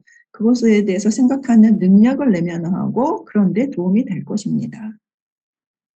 And the therapist's capacity to mentally hold the client is supported and protected by the practical aspects of the frame that we talked about. 그래서 내담자를 정신적으로 포용해주는 치료사의 능력은요, 이 틀이라는 실질적인 측면에 의해서 지지되고 보호되어 있는데, 그거는 이제 말씀을 드렸었죠. Protecting the frame involves managing the physical boundaries of the relationship, providing a space where the therapist and client can meet without interruptions, where confidentiality can be assured, where the therapist can be relied upon to turn up on time at the same time every week after week, as well as to finish on time. 네, 치료사가 방해받지 않고 만날 수 있는 공간, 매주 같은 시간에 정시에 가면 치료사가 거기 있는 공간, 그리고 제 시간에 맞출 수 있는 신뢰로운 공간, 이런 거죠. These practical aspects of the frame communicate to the patient exactly what kind of person he is ending with his pain. 이런 현실적인 측면들은요, 환자가 내가 어떤 사람한테 나의 고통을 맡길 수 있는지 정확히 그거를 이제 파악하게 돼요. In essence, the frame creates a safe psychological space in which the patient can explore their deepest longings and fears. 그래서 이제 본질적으로, 기본적으로 이 틀은요, 환자가 자신의 가장 깊이 있는 갈망, 두려움을 더 알아볼 수 있는 심리적으로 굉장히 안전한 공간을 만들어줍니다. The stability of the frame allows the patient to regress and thus will allow the patient to explore their infantile longings and anxieties that still affect their present-day relationships and attitude to life. 이렇게 틀이 주는 안정성으로 인해서 이 내담자는 퇴행할 수 있고요. 이게 내담자가 현재 관계, 또 삶의 태도에도 굉장히 영향을 미치는 그런 아주 어린 시절의 갈망, 힘듦, 불안, 이거를 더 탐색할 수 있게 해줘요. It enables the client to enter their complexes and begin to reflect on and differentiate the origins, nature, and action or effect of the complex. 그래서 이렇게 되면 내담자는요, 자신의 컴플렉스로 들어가게 되면서 컴플렉스가 어디서 비롯됐는지, 컴플렉스가 갖고 있는 컴플렉스의 성질은 뭔지, 행동은 뭔지, 효과는 어떤 거지, 이런 것에 대해서 이제 성찰하고 구별하기 시작해요. So having said this, we have also to acknowledge that one frame does not necessarily work for everyone. 이 말을 했으니까요, 이제는 한 가지 틀이 다 모든 사람에게 반드시 효과적으로 적용되는 거는 아니라는 것도 인정해야 해요. It takes maturity and experience to know when for a particular individual, it is necessary to be flexible in which aspects of the frame. 그래서 특정 개인의 경우에는요, 틀의 어떤 측면에서 유연성이 필요한지 그런 걸 알아내기 위해서는 성숙함과 경험이 또 필요합니다. We need to consider the patient's individual needs as well as their personality, organization, and indeed their culture. 네. 그래서 이 내담자의 개인적인 요구가 뭔지, 성격적인 게 뭔지, 그리고 문화적인 게 뭔지도 함께 고려해야 합니다. Okay, so I'd like to stop there for a break, and when we come back, we will look at the analytic and the symbolic attitude and some clinical examples. 예, 지금 이제 휴식을 취하려고 하고요. 휴식 시간 후에는 그 분석적인 태도 또 상징적인 태도에 대해서 함께 이야기를 나누겠습니다. 자, 지금부터 그러면 15분간 휴식을 할 예정이고요. 11시 21분이라서 11시 36분에 다시 컴백하는 걸로 하겠습니다. 자, 오전에 열띤 강의해 주신 알렉산더 스터디전 Recording 회장님, stopped. 그리고 왕영희 교수님께 박수 한번 드리고 휴식하도록 하겠습니다. 수고하셨습니다. Alex, we're going to have a 15 minutes break from 21 to 36.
촬영 희망하신 분에게 지금 가족 촬영하시죠?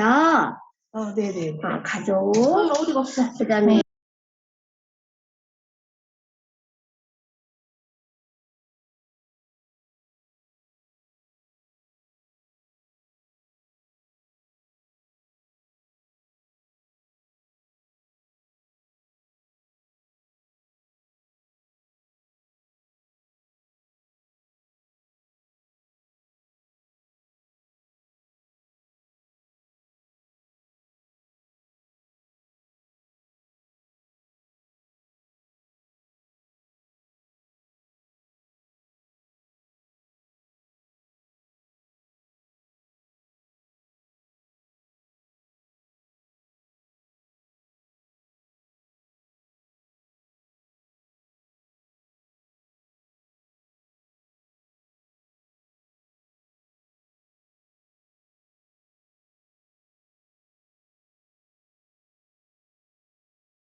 Recording in progress.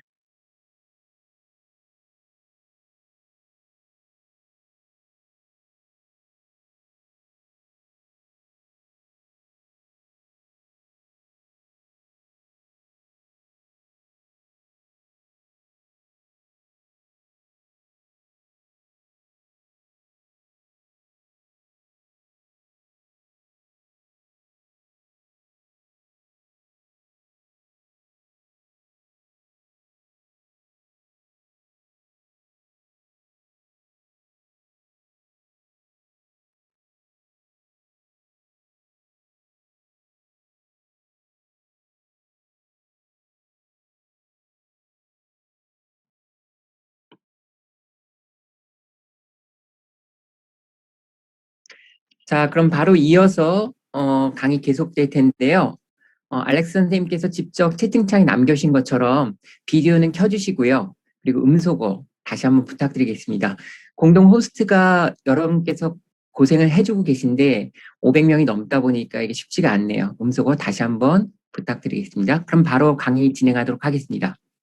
Yeah, let's start to the rest of the session.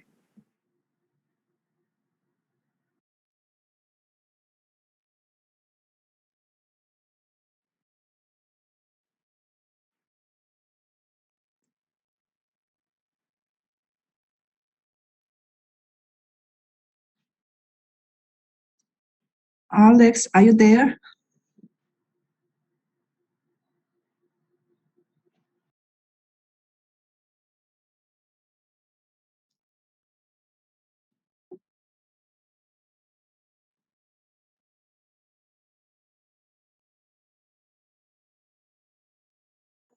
My apologies, my microphone was off. I put a small message in the chat. Could you read it?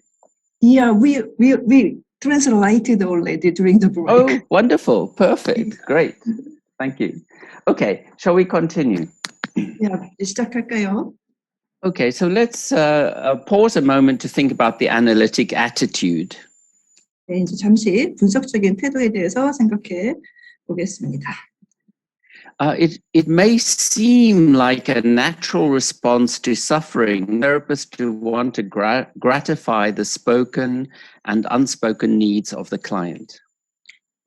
우리가 그 내담자가 자신의 고통을 말로 표현했든 안 했든 간에요.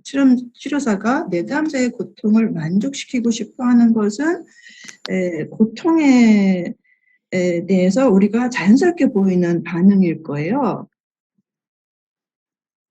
However, managing these impulses to act out constitute an important part of the analytic attitude. Managing our impulses to act out constitutes an important part of the analytic attitude.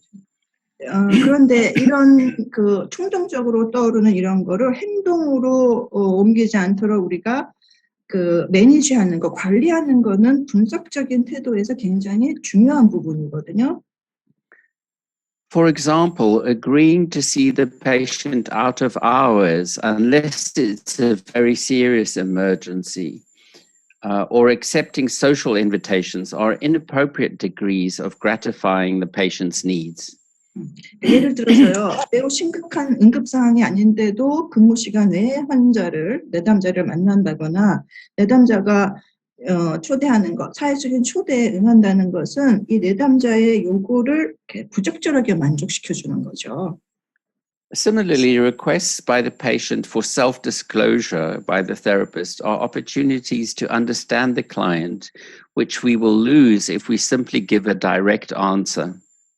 마찬가지로요, 내담자가 치료사한테 자기 공개를 요청할 때가 많거든요. 근데 이거는 내담자를 이해할 수 있는 기회인데 이거를 그냥 간단히 직접적으로 대답해 버리면은 내담자를 더 깊이 이해할 수 있는 기회를 잃어버리게 되는 거예요. If we answer a question directly without thinking about its unconscious source, we are depriving the client of an opportunity to understand themselves. 내담자가 하는 질문에 대해서 그것이 의미하는 무의식적인 근원의 원천에 대해서는 생각하지 않고 질문에 그냥 직접 이렇게 대답해 버리면은 우리는 환자가 자기 자신을 스스로 이해할 수 있는 기회를 또 박탈해 버린다는 겁니다. A typical example is the patient asking whether the therapist has got children. Your client might ask you this. 예를 들어서요, 대표적인 질문 중에 하나가 여러분의 내담자도 아마 여러분한테 물어볼 수 있는데요. 치료사한테 아이가 있어요? 자녀가 있어요? 이렇게 물어보는 거예요. Rather than answering, we need to sensitively explore the conscious and unconscious needs behind such a question. 이렇게 그냥 대답하기보다는요, 이런 질문 뒤에 숨어 있는 의식적이고 무의식적인 필요를 민감하게 탐색할 필요가 있어요. If we were to simply answer directly that we have no children, for example, the patient would not have to think about his experience of feeling excluded in relation to his fantasy about being our only special child or special patient. 그러니까 이제 치료사가 아이가 없어요, 애가 없어요 이렇게 간단하고 직접적으로 대답하잖아요. 그러면은 내담자가 소외되었다거나 자신의 배제되었다는 이런 경험에 대해서 생각해 볼 필요가 없게 되는 거예요. 그래서 이렇게 그런 대답을 통해서 자기가 우리의 유일하고 특별한 아이가 아닌 경우 스스로 가질 수 있는 그런 환상과 관련해서 이런 거를 배제시킨다는 거죠. I'm not suggesting total anonymity, which would in any case be impossible. 제가요, 완전한 익명성을 의미하는 거는 아니에요. 그런 경우는 가능하지 않아요. Engaging with a therapist as a real person involves confrontations with their limitations as much as with their strengths. 그러니까 우리 실제 사람이잖아요. 실제 사람으로서 치료자와 함께 사람으로서 이 치료자가 환자와 함께 치료에 참여하는 거기 때문에, 그러니까는 내담자가 갖고 있는 장점, 강점뿐만 아니라 내담자가 갖고 있는 한계에 대해서도 직면하는 게 필요한 거죠. Thus, the reality of the therapist as a real person capable of spontaneous responses is an important therapeutic aspect of the relationship. 따라서 이거는 자발적인 반응을 할 수 있는 실제 우리가 인간으로서의 치료사가 갖고 있는 현실은요, 그 관계에서 중요한 치료적인 측면이에요. Essentially, the therapeutic relationship involves a balance between the therapist as a real responsive person and enough anonymity to allow the projections of the client to constellate. 본질적으로 치료적인 관계라고 하는 것은 실제 반응하는 사람으로서의 우리 치료자, 그리고 내담자의 투사, 그 배열이 일어날 만큼 충분한 익명성, 그 사이의 균형을 갖는 거죠. Alessandra Lemma is a famous psychotherapy teacher, and she puts it this way. 네, 알렉산드라 레마라고 유명한 심리치료사이고 가르치는 사람인데요. 이것에 대해서 이렇게 말해요. The responsibility is on us to remain grounded enough in our own subjectivity to realize when our subjectivity may be clouding our perception of the patient, and to take responsibility for our own mind so that we are able to give the patient a new perspective on his or her mind. 환자에 대한 우리의 인식이 흐려져가지고 우리 자신의 마음에 대해서 책임을 져야 할 때를 인식하기 위해서는, 그러니까 우리 자신의 주관성에 충분히 근거해야 하는데, 그래야 우리가 환자의 마음에 대해서 환자 스스로의 관점을 갖게 할 수 있습니다. Right, let's move on to the symbolic attitude. 이제 상징적인 태도로 옮겨갈게요. The symbolic attitude brings together the explicit practical aspects of the frame and the implicit internal aspects of the analytic attitude. 상징적인 태도라 하면 틀이 갖고 있는 명시적이고 실제적이고 내면적인 측면하고 또 분석적 태도가 갖고 있는 암묵적이고 내부적인 측면을 한데 모으는 거예요. In a moment, I will give some practical clinical examples that I hope will bring together the frame and the analytic attitude in a symbolic synthesis. 제가 실질적인 임상 사례를 보여드릴 건데요. 그것이 그러니까는 상징적인 합성에서 틀과 분석적인 태도를 한데 모으는 것을 보여줄 겁니다. In order to understand the symbolic attitude, we need to start with an exploration of the nature of symbol. 상징적인 태도를 이해하기 위해서는 당연 상징의 본질에 대해서 더 알아보는 것으로부터 시작해야 합니다. Symbols present an objective, visible image or thing behind which an invisible, profound meaning is hidden. 예, 상징이라는 것은 객관적이고 가시적인 이미지 또는 보이지 않는 심오한 의미가 숨겨져 있는 어떤 사물을 나타내죠. The unknown part of the symbol points toward something more than consciousness can know at the moment when it first engages that symbol. 상징에서 알려지지 않는 부분이라는 것은 상징과 처음 결합하는 순간에 의식이 알고 있는 그 이상을 가리키고 있어요. The symbol holds the possibility of drawing the conscious mind towards an undiscovered attitude and direction of growth. 그 상징이라는 것은 발견되지 않은 태도와 그 성장 쪽으로 향해서 의식을 끌어당길 가능성을 가지고 있습니다. So in this way, the symbol bridges the conscious and the unconscious. 그래서 이런 의미에서 상징이라는 것은 의식과 무의식의 연결, 고리, 다리의 역할을 해요. A symbol has a powerful effect on a person. It compels his unconscious participation regardless of his conscious attitude. 상징은 사람한테 강력한 영향을 미치는데요. 그 사람이 갖고 있는 의식적인 태도하고 상관없이 그 사람에게 무의식적으로 참여할 것을 강요하는 겁니다. In this sense, we could say that the symbol has an intention or goal of its own. 그래서 이런 의미에서 상징 자체가 의도나 목적을 가지고 있다고 말할 수 있어요. It forms the middle ground on which the opposites can be united. 그래서요, 대극이 서로 연결될 수 있는, 단결될 수 있는 중간지대를 형성하는 거예요. If we dare to engage with a symbol that calls us, we will be transformed. 그러니까 상징이 이제 우리를 부르는데요. 우리가 감히 그것에 관여를 한다면은 우리는 이제 변환이 이루어질 것입니다. So symbols and engaging with symbols is therefore an essential component of the process of individuation. 그러니까 상징하고 상징에 관여하는 것은 개성화 과정의 필수적인 요소입니다. Individuation is that developmental principle which is autonomous of our conscious ego and which seeks to guide us towards wholeness and self-realization. 개성화라는 것은 우리의 의식적인 자아가 자율성이 있어서 우리를 완전함과 자기 현실로 인도하려는 발달 원리입니다. As Jung put it, it's an expression of a biological process, simple or complicated as the case may be, by which everything becomes what it is destined to become from the beginning. 네, 굉장히 이제 복잡하지만 융의 표현대로 하자면 이것은 모든 생명체가 처음부터 그렇게 되도록 운명 지어진 생물학적인 과정을 표현한 것입니다. So when we're thinking about the symbolic attitude, we could say the observing consciousness may see the house as simply a place to live or as a symbol of the human personality.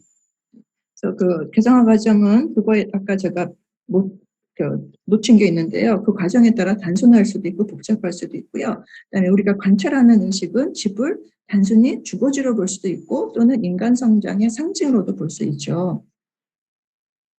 We may see blood as simply the fluid which runs in arteries and veins or a symbol of life and passion. 그래서 우리가 혈액도요, 그냥 동맥과 정맥을 흐르는 액체다라고 생각할 수도 있고 또는 생명과 정열의 상징으로 볼 수도 있습니다. We may see animals of all kinds simply as themselves or as symbols of the various instincts and their stages of development in man. 동물을 볼 때도요, 그냥 모든 동물이 단순히 그 자체야라고 할 수도 있고요. 또는 동물들이 다양한 본능을 나타내는 것이고 우리 인간 발달의 여러 가지 단계를 나타내는 상징으로 우리가 볼 수도 있어요.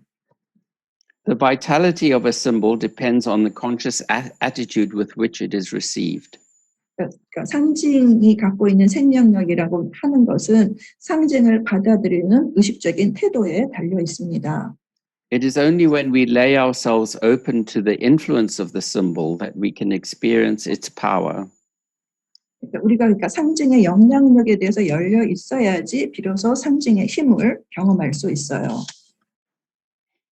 A symbol has the potential to function as a psychic mirror in which we have the possibility of seeing the parts of our reflection that we have neglected.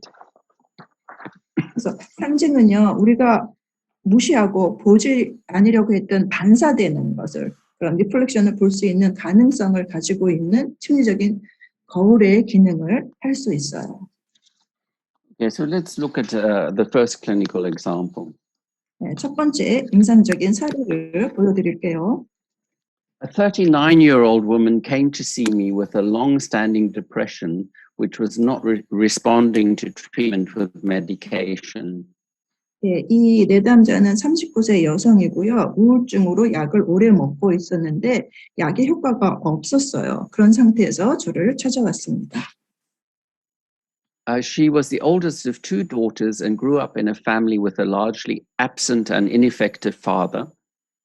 예, 두 딸 중에 맏딸이었고요. 아버지는 거의 부재중이었고 아버지가 제대로 역할을 하지 못하는 가정에서 자라났습니다. Her mother had an alcohol addiction, and as a result, the client took on a parental role, caring for both her sister and her mother from an early age. 어머니는 알코올 중독자였고요. 그 결과 이 내담자는 굉장히 어린 나이부터 자기의 여동생하고 엄마를 모두 돌보는 부모 역할을 맡게 된 거죠. Her sister was diagnosed with a borderline personality disorder, and the client frequently was involved in rescuing her sister from complicated and dramatic situations. 여동생은 경계선 인격장애 진단을 받았고요. 여동생이 굉장히 극적이고 복잡한 여러 가지 상황을 많이 만들었는데 그럴 때 내담자가 동생을 구출했어요. Likewise, even at the time when the client started therapy, she would often be involved in taking care of and rescuing her mother. 마찬가지로 이 내담자가 치료를 시작할 때도 어머니를 돌보거나 어머니를 살려내는 구조하는 일이 자주 발생했습니다. After some months in therapy, she decided to make her first sand play therapy image, and this is on the screen now. 이 내담자는요, 치료를 시작하고 몇 달 만에 이 첫 번째 상자를 만들었습니다. I won't interpret the entire image, but I'll just focus on aspects that illustrate the importance of attitude on the part of the client as well as the therapist. 저는 전체적인 이미지는 해석하지 않고요. 치료자 편에서 또 내담자 편에서 이 태도라는 게 얼마나 중요한지 설명하는 데 집중할 거예요. I'm just wondering, Young-hee, can you see the cursor on the screen? No, you can? Yes, I see. I see Okay. cursor moving. Okay, good. Then I can point things out. 네, 지금 질문이 여기 그 커저가 움직이는 게 보이냐고. 그래서 보이죠? 여러분들 다 보이시죠? 네, 그러면 이제 알렉스 선생님이 이렇게 지적해가면서 설명을 할 수 있거든요. Yes. So the client chose to use the dry tray rather than the tray with wet sand. 네, 젖은 모래가 아니라 마른 모래를 선택했습니다. Perhaps it's a kind of reflection of her own inner dryness. Yeah. 아마도 이 마른 모래를 선택을 한 것이 이 내담자 안의 마름에 대해서 그거를 나타낸 것일 수도 있어요. She made a diagonal line in the sand using her hand. She made this line from the back left corner to the front right corner. 네, 손으로 저렇게 지금 그 커저가 움직이는 거 보이시죠? 손을 이용해서 왼쪽 뒤에서 코너에서부터 오른쪽 앞 코너까지 사선을 이렇게 그었어요. In the front left corner, she placed two stones. 그리고 왼쪽 앞에 코너에다가 돌을 2개 놓았습니다. In the back right corner, she placed a lion. 그리고 오른쪽 뒷 코너에 사자를 두었어요. And in the middle, she put a bridge. 그리고 가운데는 다리를 놓았습니다. So this is the lion. Hopefully you will get to see it. 사자 There we 보이시죠?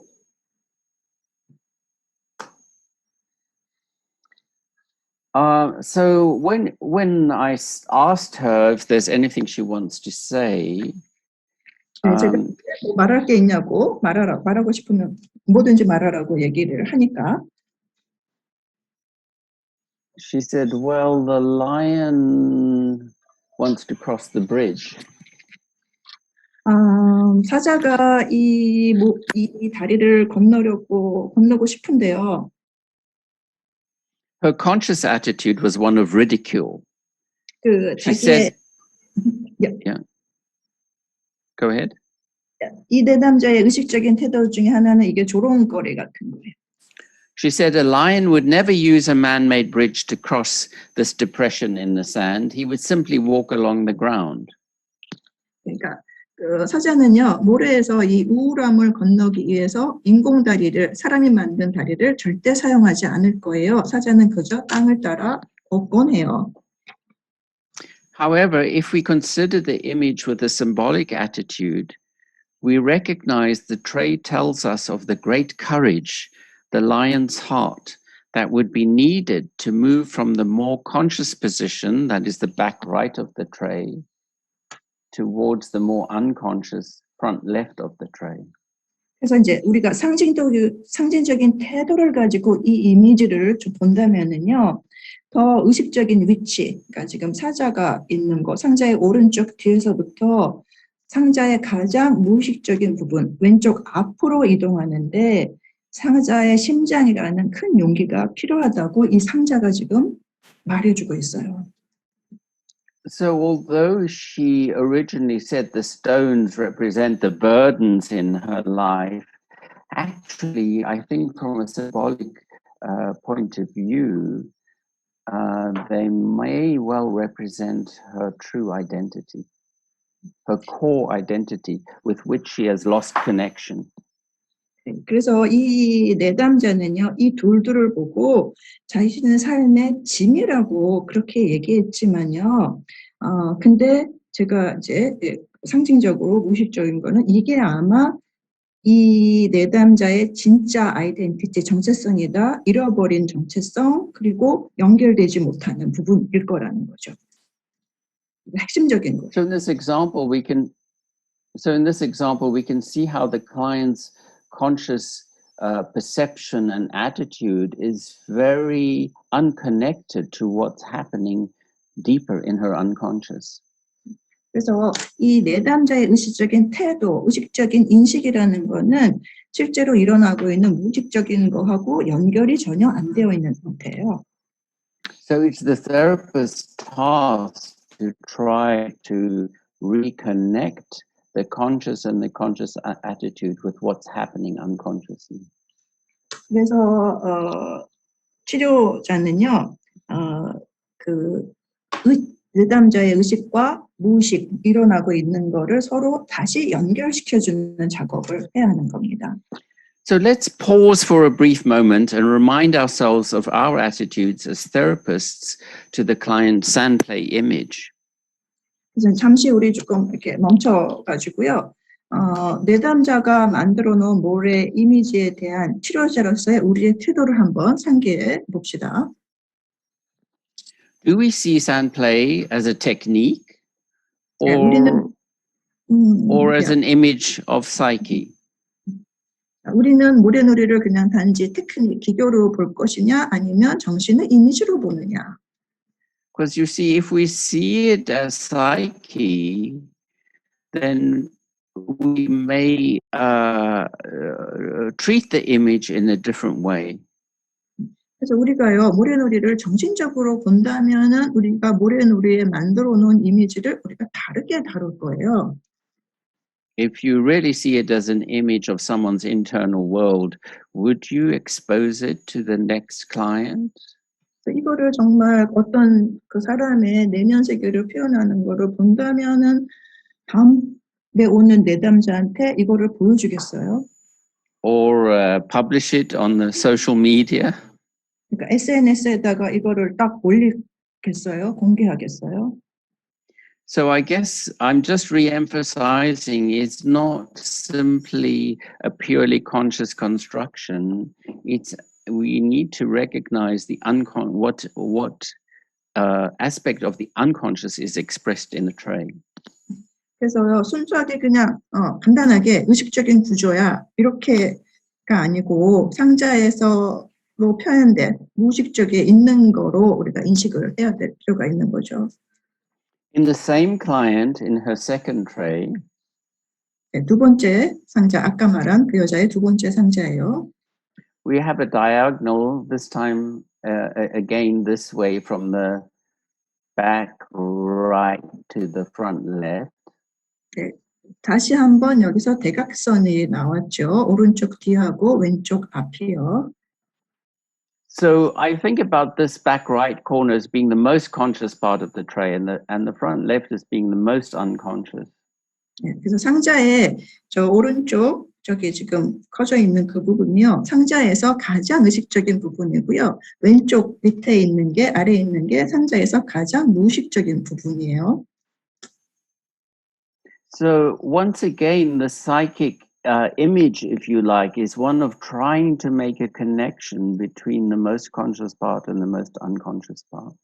그래서 이제 이거를 상징적으로 무의식적으로 보면 다시 한번 가장 무의식적인 왼쪽 앞부분하고 가장 의식적인 오른쪽 저 뒷부분을 지금 연결시키려고 하고 있어요. The client particularly emphasized this miniature sitting under the baobab tree. 네, 특히 내담자는 지금 가리키고 있는 바오밥 나무 밑에 앉아 있는 저 소품을 강조했어요. He's kind of in the middle of the tray, halfway between the two corners. 네, 두 양쪽 왼쪽 오른쪽 양쪽 코너에 거의 가운데에 지금 자리 잡고 있죠. She said that she felt very sorry for him. 이 내담자는요, 이 남자한테 굉장히 미안하대요. She said because he looked so sad. 왜냐하면 너무 슬퍼 보여서요. So looking at the tray superficially, one could mistakenly assume that he represents her depression, which she has to meet and deal with in her journey in order to make a connection between conscious and unconscious. 그래서 이 상자를 그냥 표면적으로 겉으로 드러나는 것만은 보면은요, 이 남자를 이렇게 의식과 무의식의 그 여정 중에서 만나서 처리해야 되는 우울증을 나타내는 것으로 잘못 가정할 수 있어요. Well, he must be important. He's in the middle of the tray. 예, 이 남자가 중요하죠. 왜냐하면은 가운데 있잖아요. 상자의 가운데요. However, when we study the symbolic meaning of this miniature, we uncover an important indicator of the real cause of her psychic condition or psychic stagnation. 예, 근데 이제 우리가 이 소품의 상징적인 의미를 연구하고 있잖아요. 그러니까 우리는 이 내담자의 정신에 흐르지 못하는 머물러 있는 진짜 원인을 나타내는 중요한 거로 발견할 수 있어요. This miniature is a replica of a Viking chess piece found on the island of Lewis off the coast of Scotland. 이 소품은 스코틀랜드 해안의 루이스 섬에서 발견된 바이킹 체스 조각의 복제품이에요. The original was lost by murdering Viking attackers who regularly invaded the islands, looting and capturing slaves. 정기적으로 섬을 침략했고 약탈했거든요. 바이킹 공격자들이. 그 공격자들을 살해하고 노예를 만들고 그러는 과정에서 진짜 오리지널 원본은 없어졌어요. 분실됐어요. The miniature staring eyes, 그러니까 눈이요. 이렇게 보고 있는데요. downturned lips, 그리고 입술은 이렇게 밑으로 축 처졌죠. and the sword across the knee, 그리고 무릎 위에 그 검을 가로질러서 갖고 있어요. These represent a posture of aggression. 근데 이 소품은요, 공격성을 나타내거든요. Thus, considering the symbolic nature of this piece, we uncover her unconscious rage, which lies at the root of her problem. 그래서 이 소품의 상징적인 특성을 고려해 보면 이 내담자의 문제의 근원에 놓여 있는 무의식적인 분노를 볼 수 있어요. In her psychic economy, she had adopted a position which allows her to be depressed rather than face her anger at the injustices that she suffered. 심리적으로 경제적인 면에서 보자면 내담자는 자신이 겪고 있는 이런 부당함에 화를 내고 분노하기보다는 우울한 입장을 취한 거죠. Through symbolic understanding of the image, the direction of her therapy is uncovered. 이미지에 대해서 상징적으로 이해하기 시작하니까 내담자의 치료 방향이 밝혀졌어요. It involves a journey towards reclaiming her aggression. 어느 쪽으로 가느냐? 이 여자의 공격성을 다시 찾기 위한 여정. As part of our analytic attitude of neutrality, we need to recognize that aggression is not only destructive. 중립성에 대한 우리 분석적인 태도 얘기 들었죠? 그래서 공격성이요, 단순히 파괴적인 것만은 아니거든요.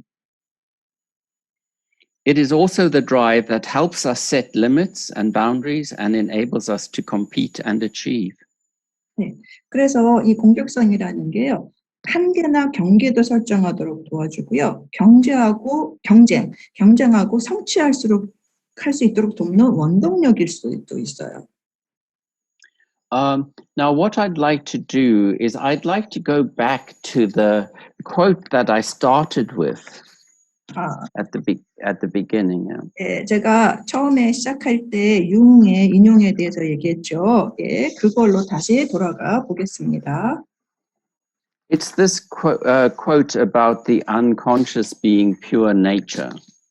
이게 이제 무의식의 산물은 순수 자연이라고 했던 그 인용이에요. Hopefully it's come up now so that we can read it. 예, 그게 보여줬으면 Okay, so this is the full quote. Yeah. So thus, 인용한 거거든요. 네. I'll just read it to you, then we can talk about it. Thus, the unconscious has a symbol creating function only when we are willing to recognize in it a symbolic element. 이렇게 무의식은 우리가 그 안에 상징적인 요소를 인식하려고 할 때만 기능을 창조하는 상징을 가지고 있다. The products of the unconscious are pure nature. 무의식의 산물은 순수한 자연이다. The ancients said, if we take nature for our guide, we shall never go astray. 옛사람들은요, 우리가 자연을 우리의 인도자로 삼는다면 우리는 결코 길을 잃지 않을 것이라 라고 말하였다. But nature is not in herself a guide for man's convenience. 그런데 자연은 그 자체로는 길잡이가 아니다. 왜냐하면 자연은 인간을 위해 그곳에 있는 것이 아니기 때문이다. Ships are not guided by the phenomenon of magnetism.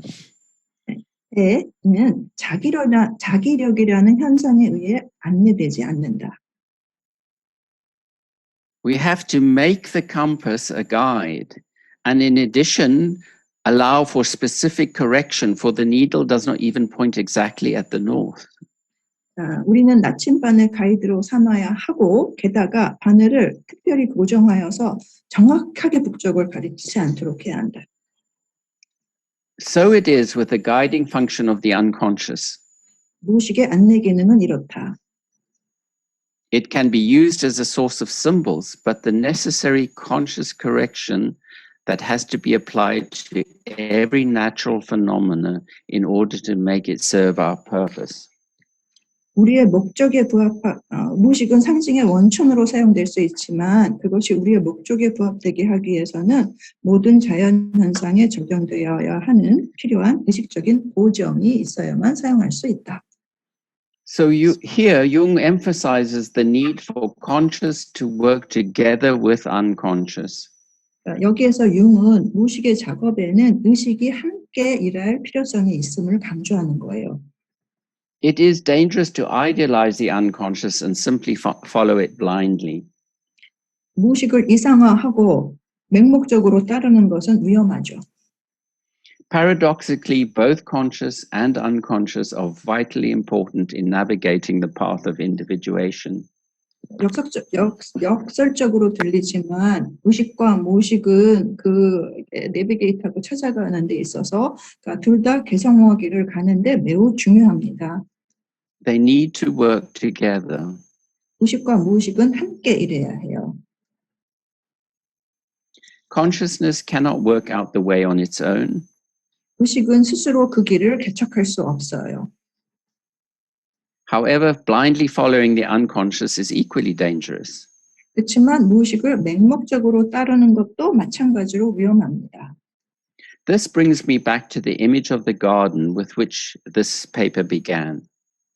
그래서 이 강의를 시작할 때 제가 말씀드렸던 정원의 이미지가 다시 떠오릅니다.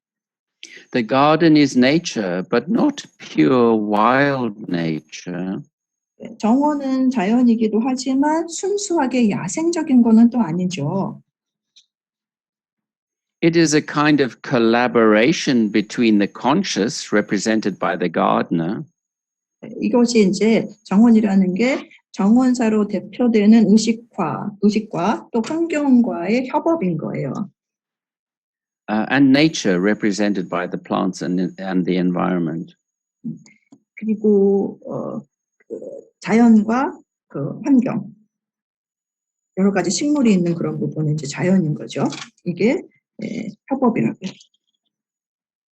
Whether in the therapeutic relationship with the client or our own inner journey or in our outer lives, our attitude will determine the progress of our journey and our relationship to nature.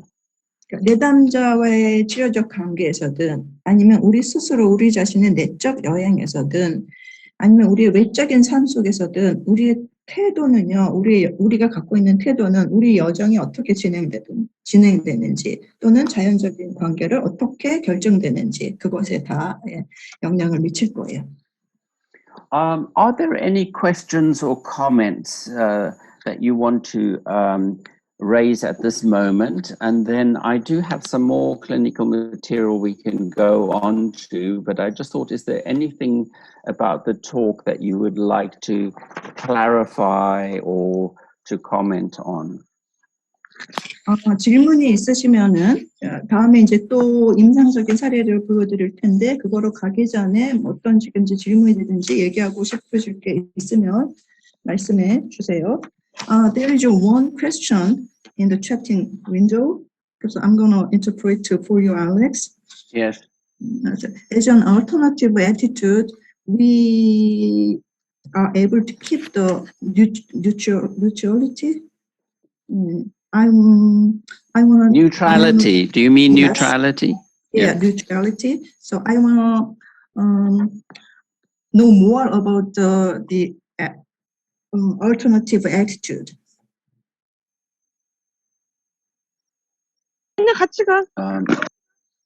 Yeah.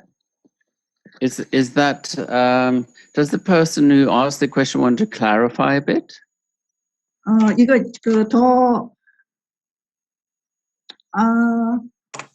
okay. She added more about that.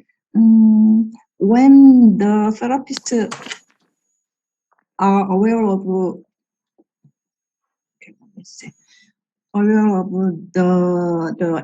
the symbol of anger of the client, then the symbol is going to be changed to another one in the client. Well, if we go back to this attitude of neutrality, for example, in the client's example that I showed, you know, if my attitude is not neutral, then I may be afraid to see the anger and the rage. Yes, I will only see the suffering and the pain. But if my attitude is neutral, I'll see the suffering and the pain, but also the anger and the rage about her suffering. 이거 이제 중립적인 거로 얘기하면은요, 제가 이 내담자에서 되게 분노나 이런 거가 본 게 그거보다는 먼저 이 내담자의 고통, 겪고 있는 힘듦에 대해서 봤고요. 그 다음에 이제 중립적인 게 이제 앵거, 분노 쪽으로 간 거예요. So we know that in the client's psychic economy, it's better to be depressed than to be angry. Yeah, that's why she's very depressed. So now we have to help her. We have to be able to see the anger and be able to contain the anger, digest it, so that she can take it back and own the anger, because she needs it to live. Otherwise, the more she pushes the anger away, the more depressed she will get. 이제 이게 심리적인 경제적인 측면에서 이 자기가 겪고 있는 어려움, 힘듦을 우울로 나타낸 거잖아요. 예, 그래서 그거를 이 치료자가 분노를 보면서 그거를 그 컨테인 담아주고 그다음에 그거를 소화시켜 주면은 이 내담자가 그거를 이제 다시 자기 걸로 가져가겠죠. 그렇지 않으면은 그 분노를 하고자 했으면 그걸 계속해서 표현했을 테니까 살기가 더 힘들었던 거죠. Okay, does that help the person? I mean, does that make sense to her? 예, 그거 이제 대답이 되셨나요? 나은영 선생님? Okay, there is another question. Yeah. Yeah, the other lady said thank you, and the other question is, in the female case who has depression, the direction towards therapy is to healing the aggression, and the client.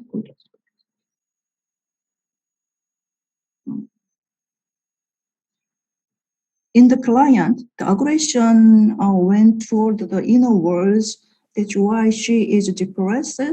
So the direction of the aggression should be outside.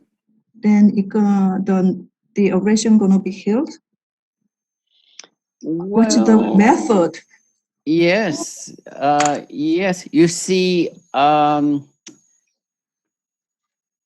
I think it's a fair question. You see, the difficulty here with this client is not to get rid of the aggression. That's what the client is trying to do. She defends against the aggression and dissociates from it. So we have, as a therapist, we have to not be afraid of the aggression. Yeah, it won't be helpful if the client just acts out her aggression, but it's also not helpful to dissociate from her aggression. She has to make friends with it. 여기 이제 이것의 어려움이 뭐냐면은요, 이 내담자는 우울을 떠나고 싶었던 거죠. 우울하고 자신을 분리하고 싶었던 거예요. 그런데 그게 아니라 이 치료자가 이런 우울을 갖는 것에 대해서 두려워하지 않고 결국은 이 내담자는 그거하고 같이 어울려 살아야 한다는 거예요. 친구가 되어야 된다. So making friends with it is helping the client to see the constructive as well as the destructive aspects of aggression. 그래서 친구가 된다는 거는 공격성의 그 파괴적인 측면만이 보는 것이 아니라 공격성의 또 다른 도와주는 측면도 같이 함께 갖고게 되는 거죠. So, it's kind of like any situation where you're dealing with shadow. If you take a wild tiger and you cage it up, it only gets more and more aggressive. But if you let it out a bit and get some exercise and in a contained environment, then it's not so angry anymore. 이거가 그 그림자를 다루는 거랑 거의 비슷한데요. 아주 야생의 호랑이가 있을 때 그거를 가둬두면 더 화가 나지만 그걸 이제 내보낼 필요가 있다는 말씀이에요.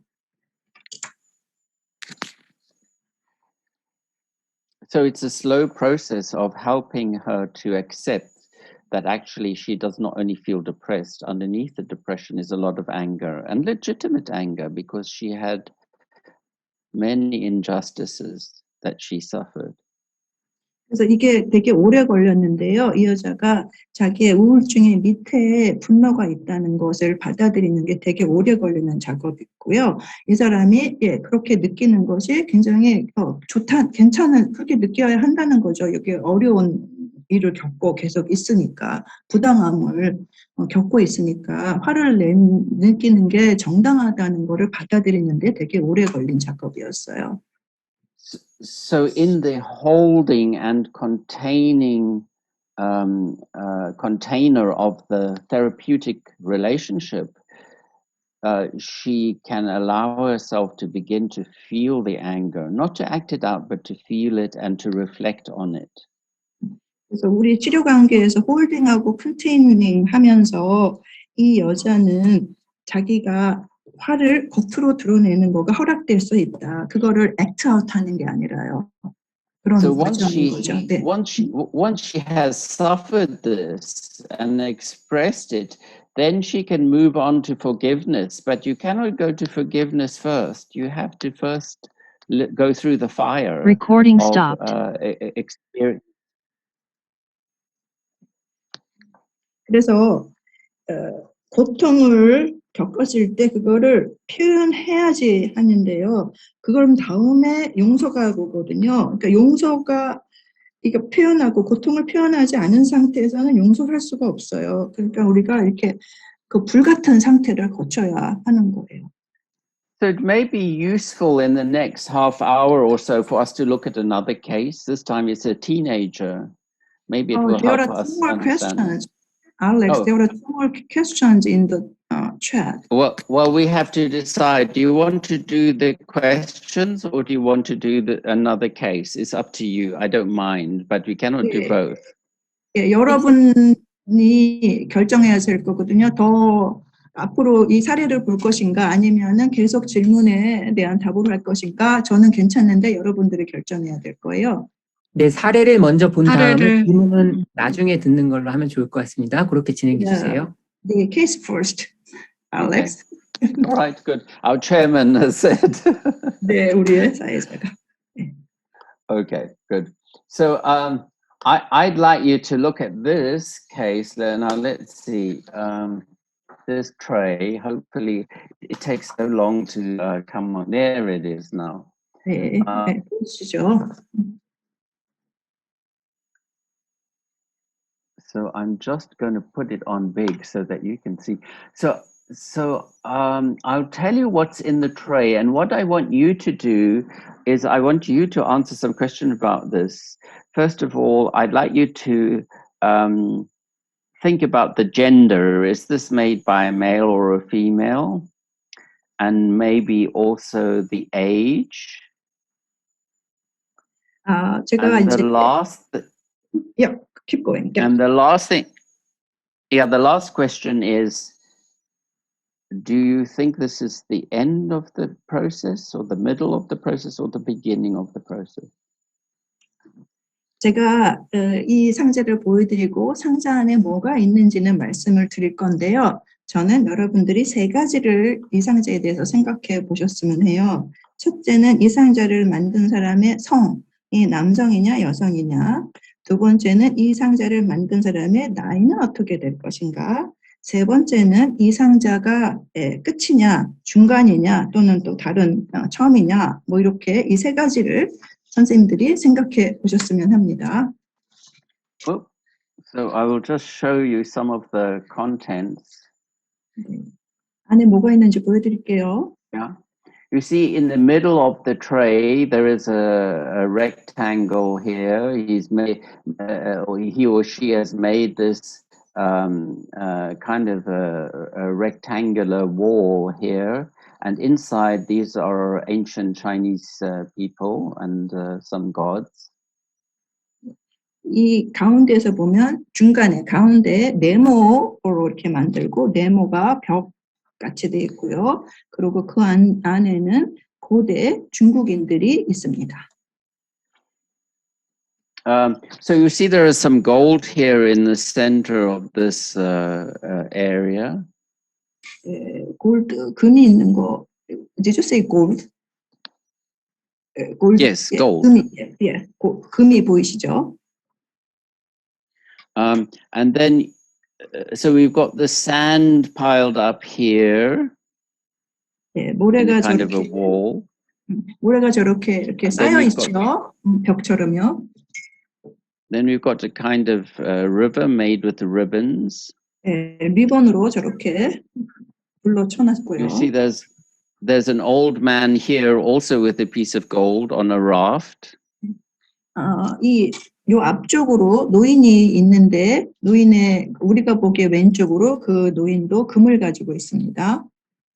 And there are bridges from the outside because this is a kind of ditch where the river is running, yeah? 그리고 왼쪽으로 보면은 다리가 있고, 그래서 지금 그 리본으로 놓은 거가 이렇게 도랑처럼, 물이 흐르는 도랑처럼, 예. And you can see the bridges bridging that. 연결시키는 다리가 있습니다.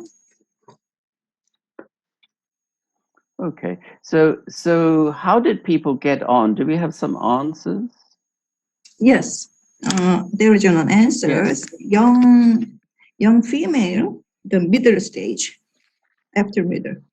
Okay, right. Any other answers? 또 다른 대답이요.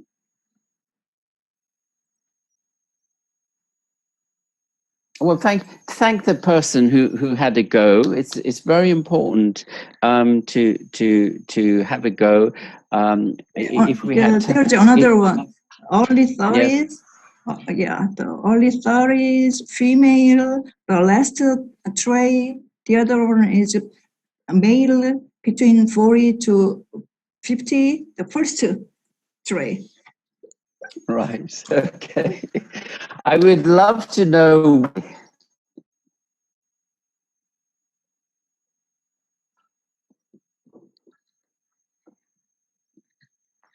Young-hee, Yep. can you hear me? No. Yeah. Now I can hear you. Okay. I said I'd love to know why they think that. 여러분들이 이렇게 세 명이서 지금 얘기해 주셨는데 왜 그렇게 생각하는지 알고 싶거든요. I'm just aware of time, so I'm not going to be able to hear. But in fact, this is the tray of a 13-year-old boy.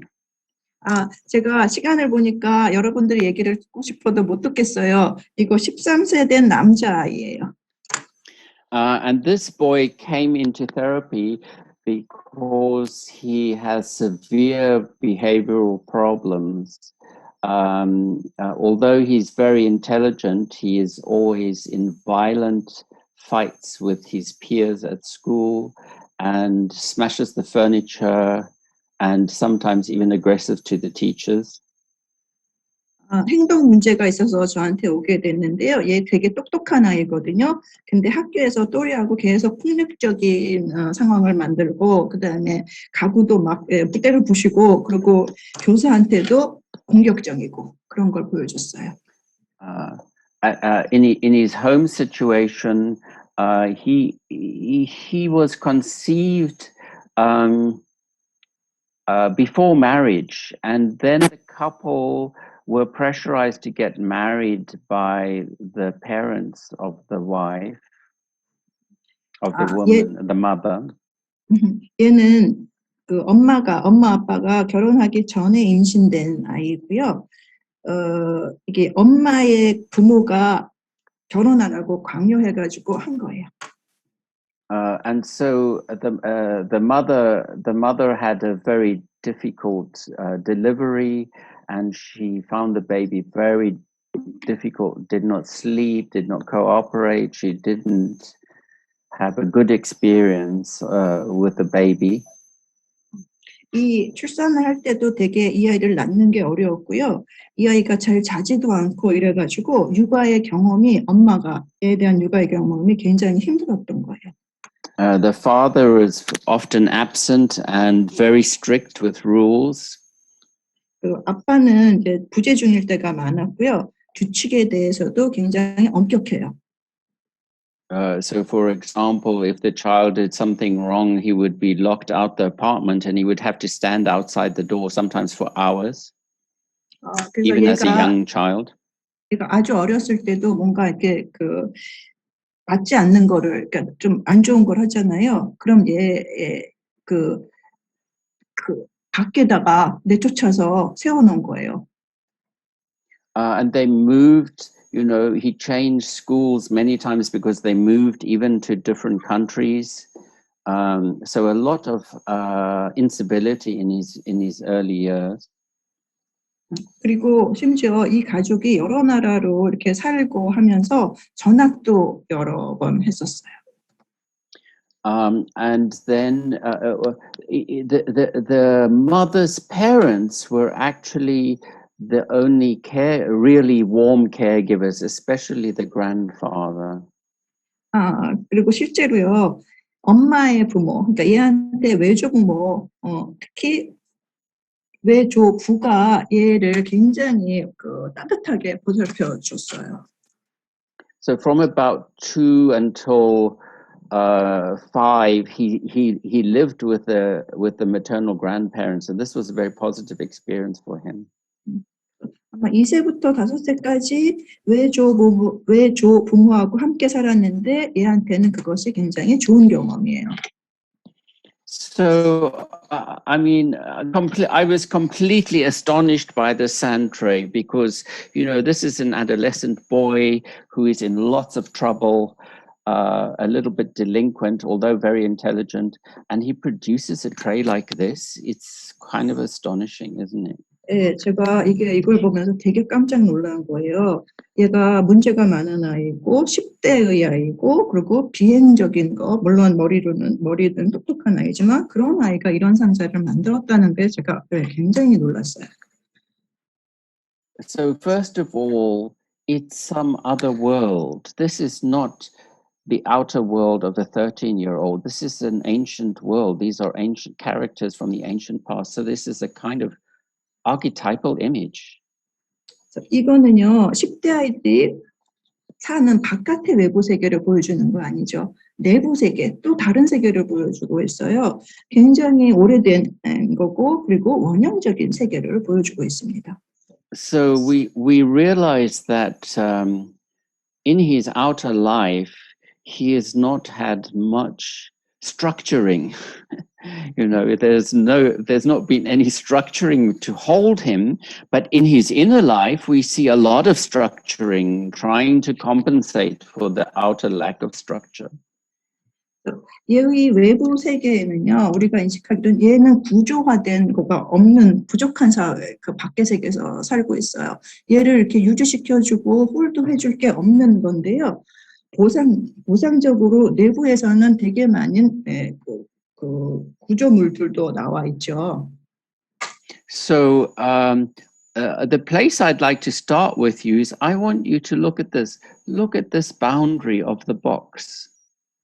제가 시작하고 싶은 거는요, 이 상자라는 경계를 한번 보세요. The boy is chaotic outside, but he's contained by the box. He's completely within the box. There's nothing spilling out. 얘가 밖의 삶은 굉장히 케이오틱한 혼동스러운 삶을 살고 있는데 이 상자에다 놓은 거는 상자 밖으로 나간 건 아무것도 없고 상자 안에 다 담겨져 있다는 거죠. And then he's built a second boundary here. 그리고 저 파란 리본으로 두 번째의 경계를 만들고 있죠. You see how the sand is piled up into a mountain? 죄송해요. 파란 리본이 아니고 저기 그 모래가 이렇게 쌓여진 거예요. 그거 보이시죠? 그걸로 두 번째 경계를 만들어 놓고 있어요. And there's another boundary of sand here. 그리고 모래로 또 하나 경계를 만들어 놓고 있습니다. So we have the box, two boundaries of sand, and we have the ribbon. They are all boundaries trying to contain. Yeah? 모래로 경계를 두 개를 만들어 놓고 또 리본으로 하나를 경계를 만들어 놓고 있는데 그게 다 담아주는 거예요. So it's really emphasizing for us the need for containment. You know, when we think about beyond containment and Winnicott's holding, we are really talking about the free and protected space of sand play. 그래서 우리가 비욘의 컨테인먼트, 위니콧의 홀딩을 얘기를 하면서 예, 진짜로 여기서 이제 우리가 실제로 보여주는 거는 자유롭고 보호받는 공간인 거죠. And here the child's unconscious is expressing his desperate need to be contained. 그래서 자기가 정말 진실되게 정말 그 컨테인 되는 거, 담아주는 거를 그런 거를 표현하고 있어요. You know, we have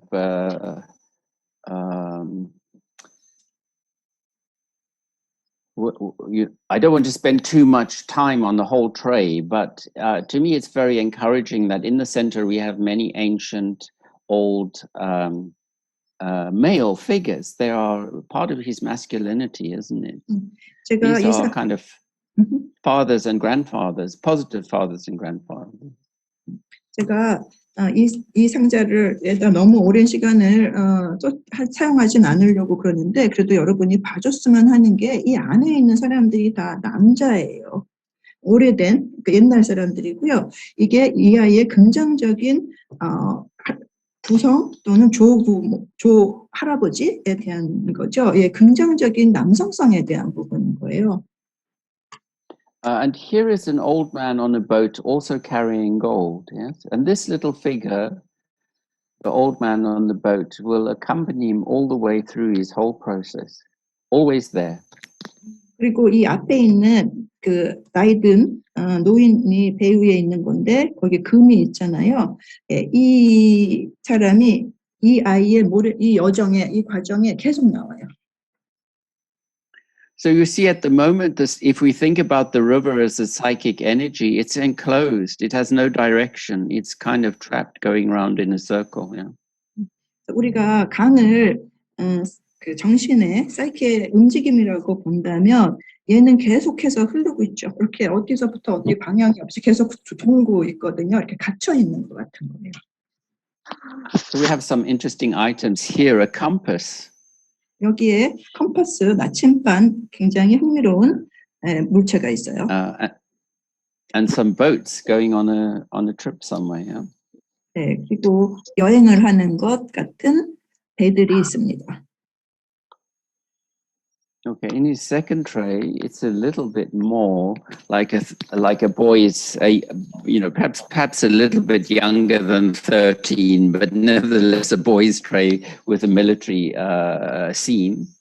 네, 여기 이제 이거는 그래도 남자아이가 만든 상자 같죠. 물론 10대 거보다는 좀 더 어려 보여요. 근데 남자들이 이렇게 군대가 나오는 상자를 많이 하죠.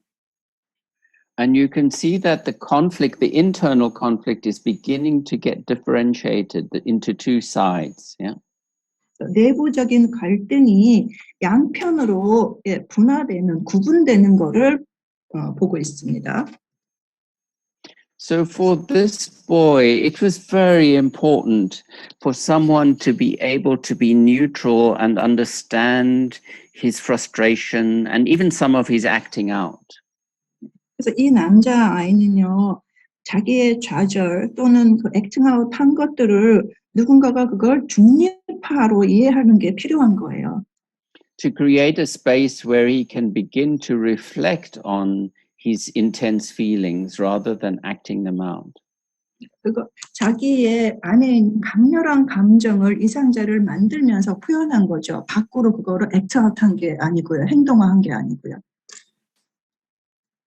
And he's quite articulate. He's able to see, here where the armies are getting differentiated, he's able to see the part of him that would like to be accepted and to behave well and to achieve, and the part of him that gets so frustrated because he feels he's treated unfairly. 그리고 이제 이런 군대를 만들어내면서 자기의 그런 힘든 감정들이 수용되기를 원하는 건데요. 그러니까 부당하게 그거를 나쁘게 취급받는 게 아니라 그런 감정들이 수용되기를 원하는 거죠. You see, I think both the mother and the father are very rational, and there's no place for emotion in that house. And the boy ends up carrying all the emotion, including the conflicts.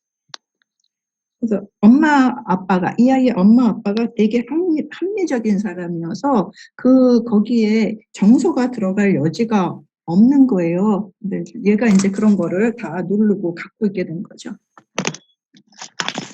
So I'm just going to move through the slides to get you an idea of how his inner world changes as well as his outer world as we move through the process. 예, 이거를 이렇게 쓱 지금 지나가면서 보실 텐데요. 그러면서 이 아이의 세계가 어떻게 변하는지를 보실 수 있을 거예요. So here we are in a world that is complete nature, really. There are no humans here. There is a boat, but no humans. It's only plants. 여기에 보면 자연만 있잖아요. 물론 배가 있기는 한데 사람은 전혀 없습니다. There is a pagoda at the back, this masculine spiritual element.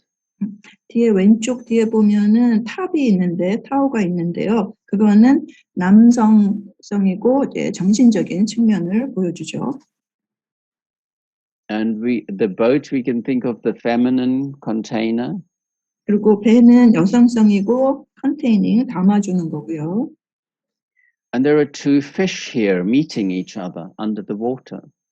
그리고 물고기 두 마리가 서로 만나고 있어요, 물에서. So we can think about this as the unconscious. Perhaps this is the therapist's unconscious meeting the unconscious of the client. There is a good connection forming. 네, 그래서 이제 무의식을 보여주는 건데요. 이게 이제 치료자의 무의식과 내담자의 무의식이 서로 만나는 형성되는 거죠. I'm just waiting for the slide to change. There we are. You can see them quite nicely there. Now, a bit later on, we get a very simple tray divided into 5 islands. 후에는 5개의 섬으로 나눠진 또 굉장히 간단한 상자를 단순해 보이는 상자를 만들었어요. You can see how he has made the edges very clear and the blue very clear, very differentiated between the land and the water. 네, 그래서 보이시다시피 각각 섬의 끝에도 굉장히 명확하게 해놨고 잘 분화시켜놨고 파란 바닥이 드러나는 것도 잘 분화시켜놨습니다. So it took him very carefully. It took him the whole session to make this image. 이 아이가 이거를 만드는데 상담 시간 전체를 다 썼어요. 굉장히 조심스럽게 만들었어요. So I think about it as a kind of foundation. You know, 5 is a very important number for wholeness. You know, 4 is a kind of stability and symmetry, but 5 is really a special kind of wholeness because it's the 4 functions and the transcendent function. 그래서 여기에 이제 5개, 5라는 거를 생각해 볼 수 있는데요. 5라는 거는 굉장히 전체성을 나타내는데요. 4는 안정성이면서 대칭적이거든요. 근데 5라는 거는 특별한 전체성을 나타내는 게 4 더하기 1이거든요. And what we see in the middle, this island, this is beginning foundation of a new and different kind of ego.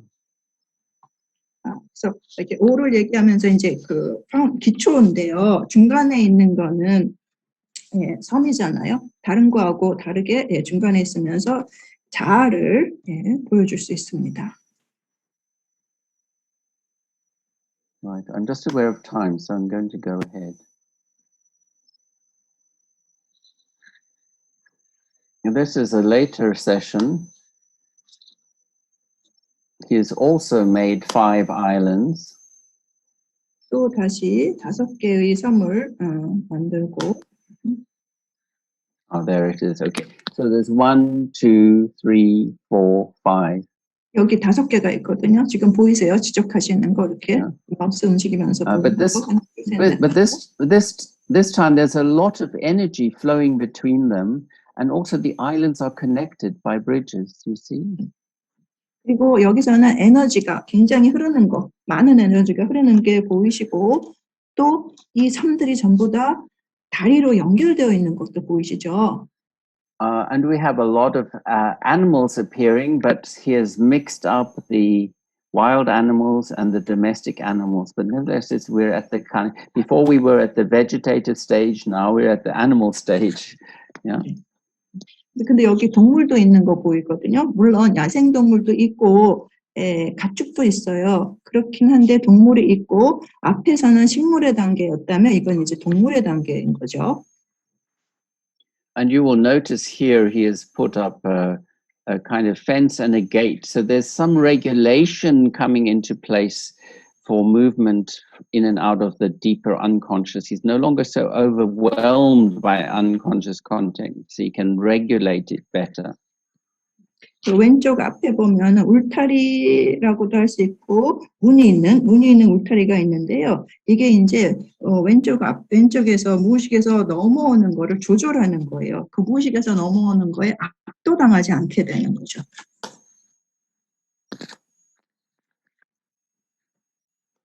So at this stage in the therapy, the boy is beginning to be able to manage his emotions better at school. And this meant that he is beginning to build up better social relationships. And his academic performance also increasing. Yeah, go ahead. 2단계, 치료의 2단계에서 얘가 지금 밖의 생활도 자기의 감정을 관리할 수 있게 되고 사회적인 관계도 맺게 되고요. 공부에서도 이제 잘하기 시작했어요.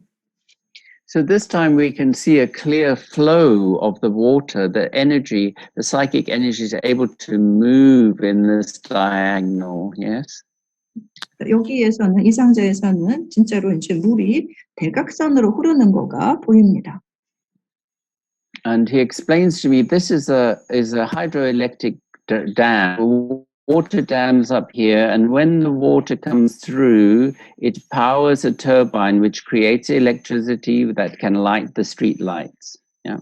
이걸 설명하기에 여기에 물로 수력 발전을 할 수 있는 댐이 있다. 물이 이렇게 내려오면은 여기 앞에 있는 토번을 돌려서 전기를 만들어낸다. 이렇게 얘기했어요. So the psychic energy is more regulated, but he's also able to use it to create consciousness. That's what the light represents. 사이킥 에너지가 움직이는데 그냥 단지 움직이는 게 아니라 이 에너지를 조절할 수 있고 활용할 수 있고 전기가 오잖아요. 그래서 불이 온다는 건 이제 의식화한다는 거거든요. And you notice how here the animals representing instincts are contained. 그리고 동물들은 이제 본능을 나타내는데 여기에 보면은 동물들이 이제는 컨테이닝 담겨져 있죠. And this time they are all domestic animals. We don't have wild animals mixed up. So it's very differentiated. 여기 보시면 전부 다 가축이에요. 여기에 더 이상 야생 동물이 같이 혼재되어 있지 않아요. 이것도 이제 조절이 되는 거죠. So the domestic animal represents an instinct which has a relation to man. In other words, a relation to consciousness. 가축이라는 동물들은 사람하고 연결되어 있고 그래서 이제 의식 쪽으로 더 가는 거예요. So these are instincts that you can make use of. They are very useful. 그래서 이런 본능들은 우리가 이용할 수 있죠. 굉장히 유용하거든요.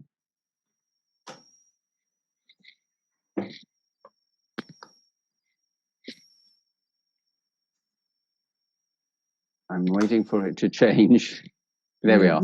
Okay, so I'm just showing you this one because I think it's just remarkable. You know, by now he's probably just before, late 13, and he's got this wonderful image of the yin and yang together. Yeah. 이게 굉장히 독특하다고 눈에 띈다고 생각되는 게 얘가 10대 후반이거든요. 13세 후반인데 얘가 여기 보면은 음양을 표현했어요. You see, in his outer life, he had become the captain of the football team. And what he was learning was how to encourage his team, how to get a team spirit, to get people to work together. So this is introducing the feminine. You know, the aggression of the football game is the masculine, but the teamwork, the holding, the working together, this is the feminine. And we see it in the tray here in the yin and the yang. 이 아이가 밖에서요, 풋볼 팀에, 그러니까 미식축구잖아요. 그거 팀의 주장이 됐어요. 그리고 얘가 같이 이제 주장이니까 자기 팀의 정신을 이렇게 막 어떻게 올리느냐, 같이 팀으로 작업하는 거 어떻게 하는 거에도 굉장히 이제 잘하고요. 그래서 그거는,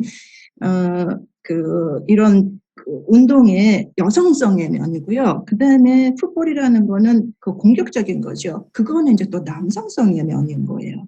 그래서 그게 이제 이게 이 상자에서는 음양인 거죠. Okay.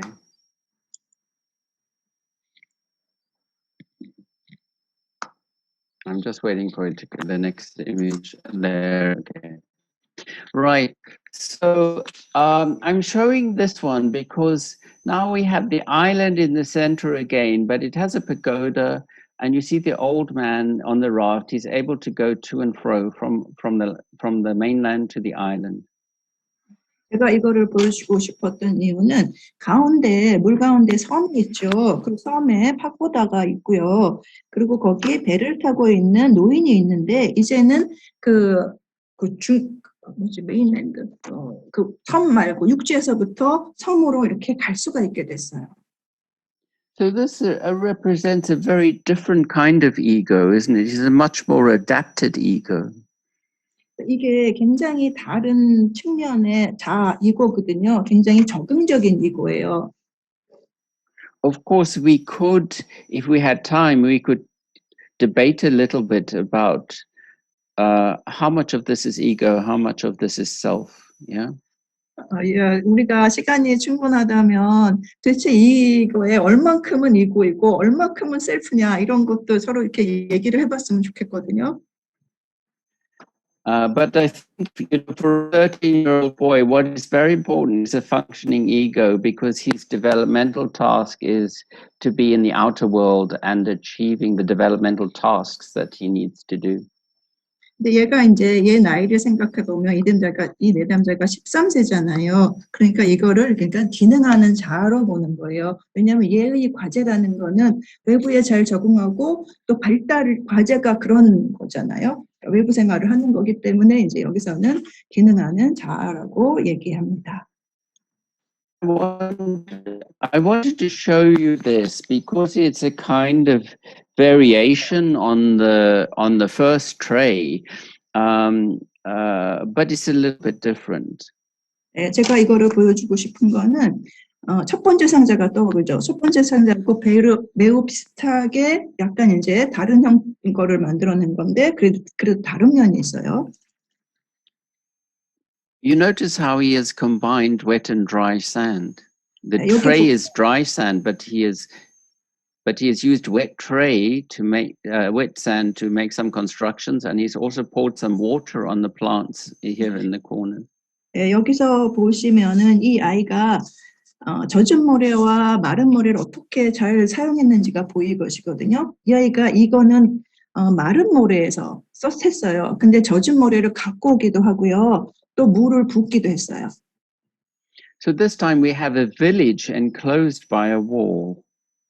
그리고 여기서 이제 마을을 만들었고 벽으로 이렇게 둘러싸여 있죠. It's protected by the river. 그리고 물에서부터 보호받고 있고요. There's a bridge and a gate to go through, to go in and out. 물로 인해서 이 마을이 보호받고 있는 거고요. 그다음에 여기 문이 있고 다리가 있어서 안으로 들어오고 밖으로 나갈 수 있어요. So, it really represents that sense of him internalizing the containment that he has found in the therapy, and we see it here quite physically. Here is this very safe, contained dwelling place. 그래서 이게 치료 과정에서 얘가 알게 된 거, 그러니까 그거를 그 컨테인하는 거를 정말 내부에서 안전하게 보호받는 것으로 이렇게 자기 거 하는 거죠. I'm going to move on to this one now.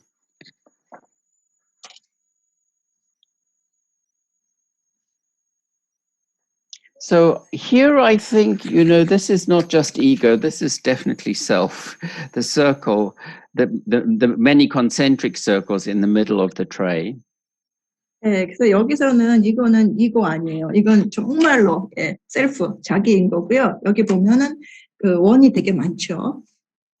This is a pagoda, and it has a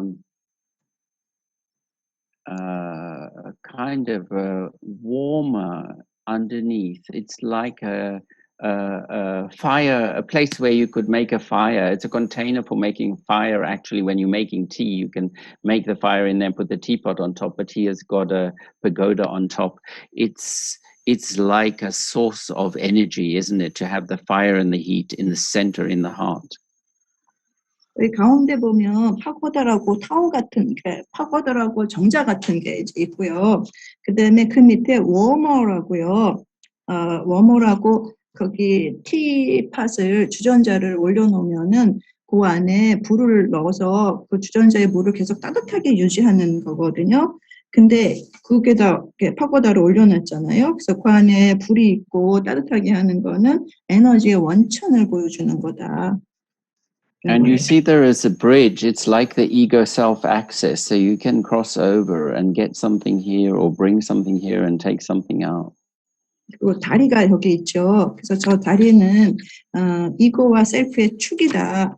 밖으로 가져갈 수도 있고 밖에 있는 걸 안으로 가져올 수 있는 역할을 해준다. So this boy is now, in his outer life, he's really developed a solid sense of self. So when his mother gets a bit hysterical and so on, he'll say, I need time out. Give me 5 minutes. And he can take himself out to his room to calm down and let her calm down. And then he comes out and they can have a conversation about whatever it was that his mother got upset about. So in a way, he's helping the mother to regulate. 그리고 실제로 바깥에서도 어떤 일이 일어나냐면 엄마가 히스테릭해져갖고 막 신경질을 울리고 막 이러면은요, 얘가 엄마 나는 지금 5분 동안 이렇게 저기 엄마하고 떨어져 있는 시간이 필요해. 이렇게 갖고 정말 떨어져 있다가 엄마가 이렇게 좀 잦아들면 그때 가서 이제 엄마하고 얘기를 한다는 거죠. 그래서 얘가 지금은 엄마를 도와주고 있는 상황이에요. Okay.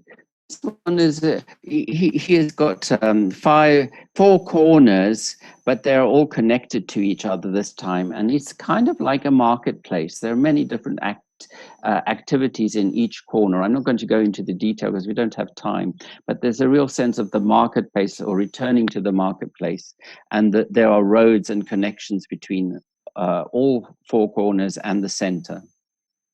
여기 보면 그 귀퉁이에 4개의 코너를 만들었잖아요. 4귀퉁이에 뭘 놨잖아요. 근데 그게 연결되어 있어요, 서로. 그리고 이거는 시장이거든요. 그 시장을 보여주고 있어요. 네. And this is his final tray. 이게 마지막 상자예요. So you see that he has made an island here in the most conscious part of the tray. 섬을 가장 의식적인 부분에다가 상자의 가장 의식적인 부분에 섬을 만들었죠. And then he's made a handprint and very carefully just wet the part of the sand where the handprint is. Yeah. So this is his stamp of identity. I am here. I exist. I exist. Yeah. 여기 손도장을 찍었는데요. 이거 보기 손 부분에만 물을 하려고 굉장히 조심했고요. 이게 나는 여기 있어요. 나는 존재해요. 라는 게 딱 스탬프 같은 거죠. And waving bye bye. 네, 그리고 또한 이제 안녕히 계세요 이런 거 같은 것도 줘요. And this is the old man that accompanied him. This figure was always either in the tray or next to the tray as he did his process. And I suppose it's a kind of transference figure, isn't it? It represents his grandfather, but it also represents the masculine of the therapist that has accompanied him on this journey. 이게 계속 이 아이의 상자에 계속 나온 노인 상자거든요. 이게 이 아이가 전의를 트랜스퍼런스, 전의를 보여주는 할아버지일 수도 있고요. 자기의 남성성에 대한 것일 수도 있고요. So today's talk, I believe it will be published in the journal. So if you want to go back to think a little bit more about these concepts, then I encourage you to get the journal and read it, because I think they're a very important part of sand play therapy. And it's been really a pleasure to be with you, at least virtually.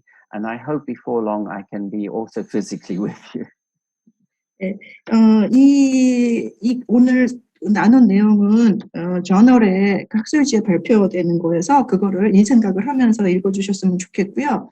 그리고 여러분들하고 계속 물리적으로도 함께 할 수 있었으면 하는 게 제 바람입니다.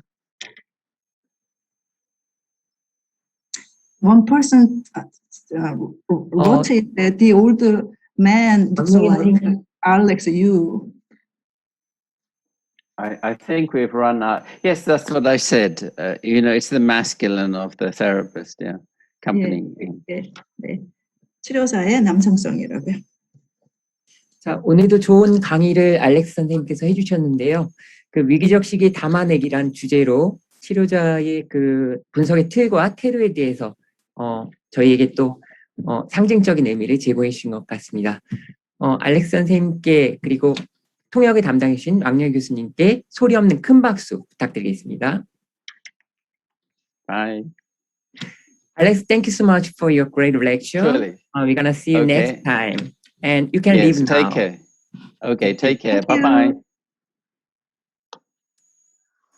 네, 선생님들은 아직 나가지 마시고요.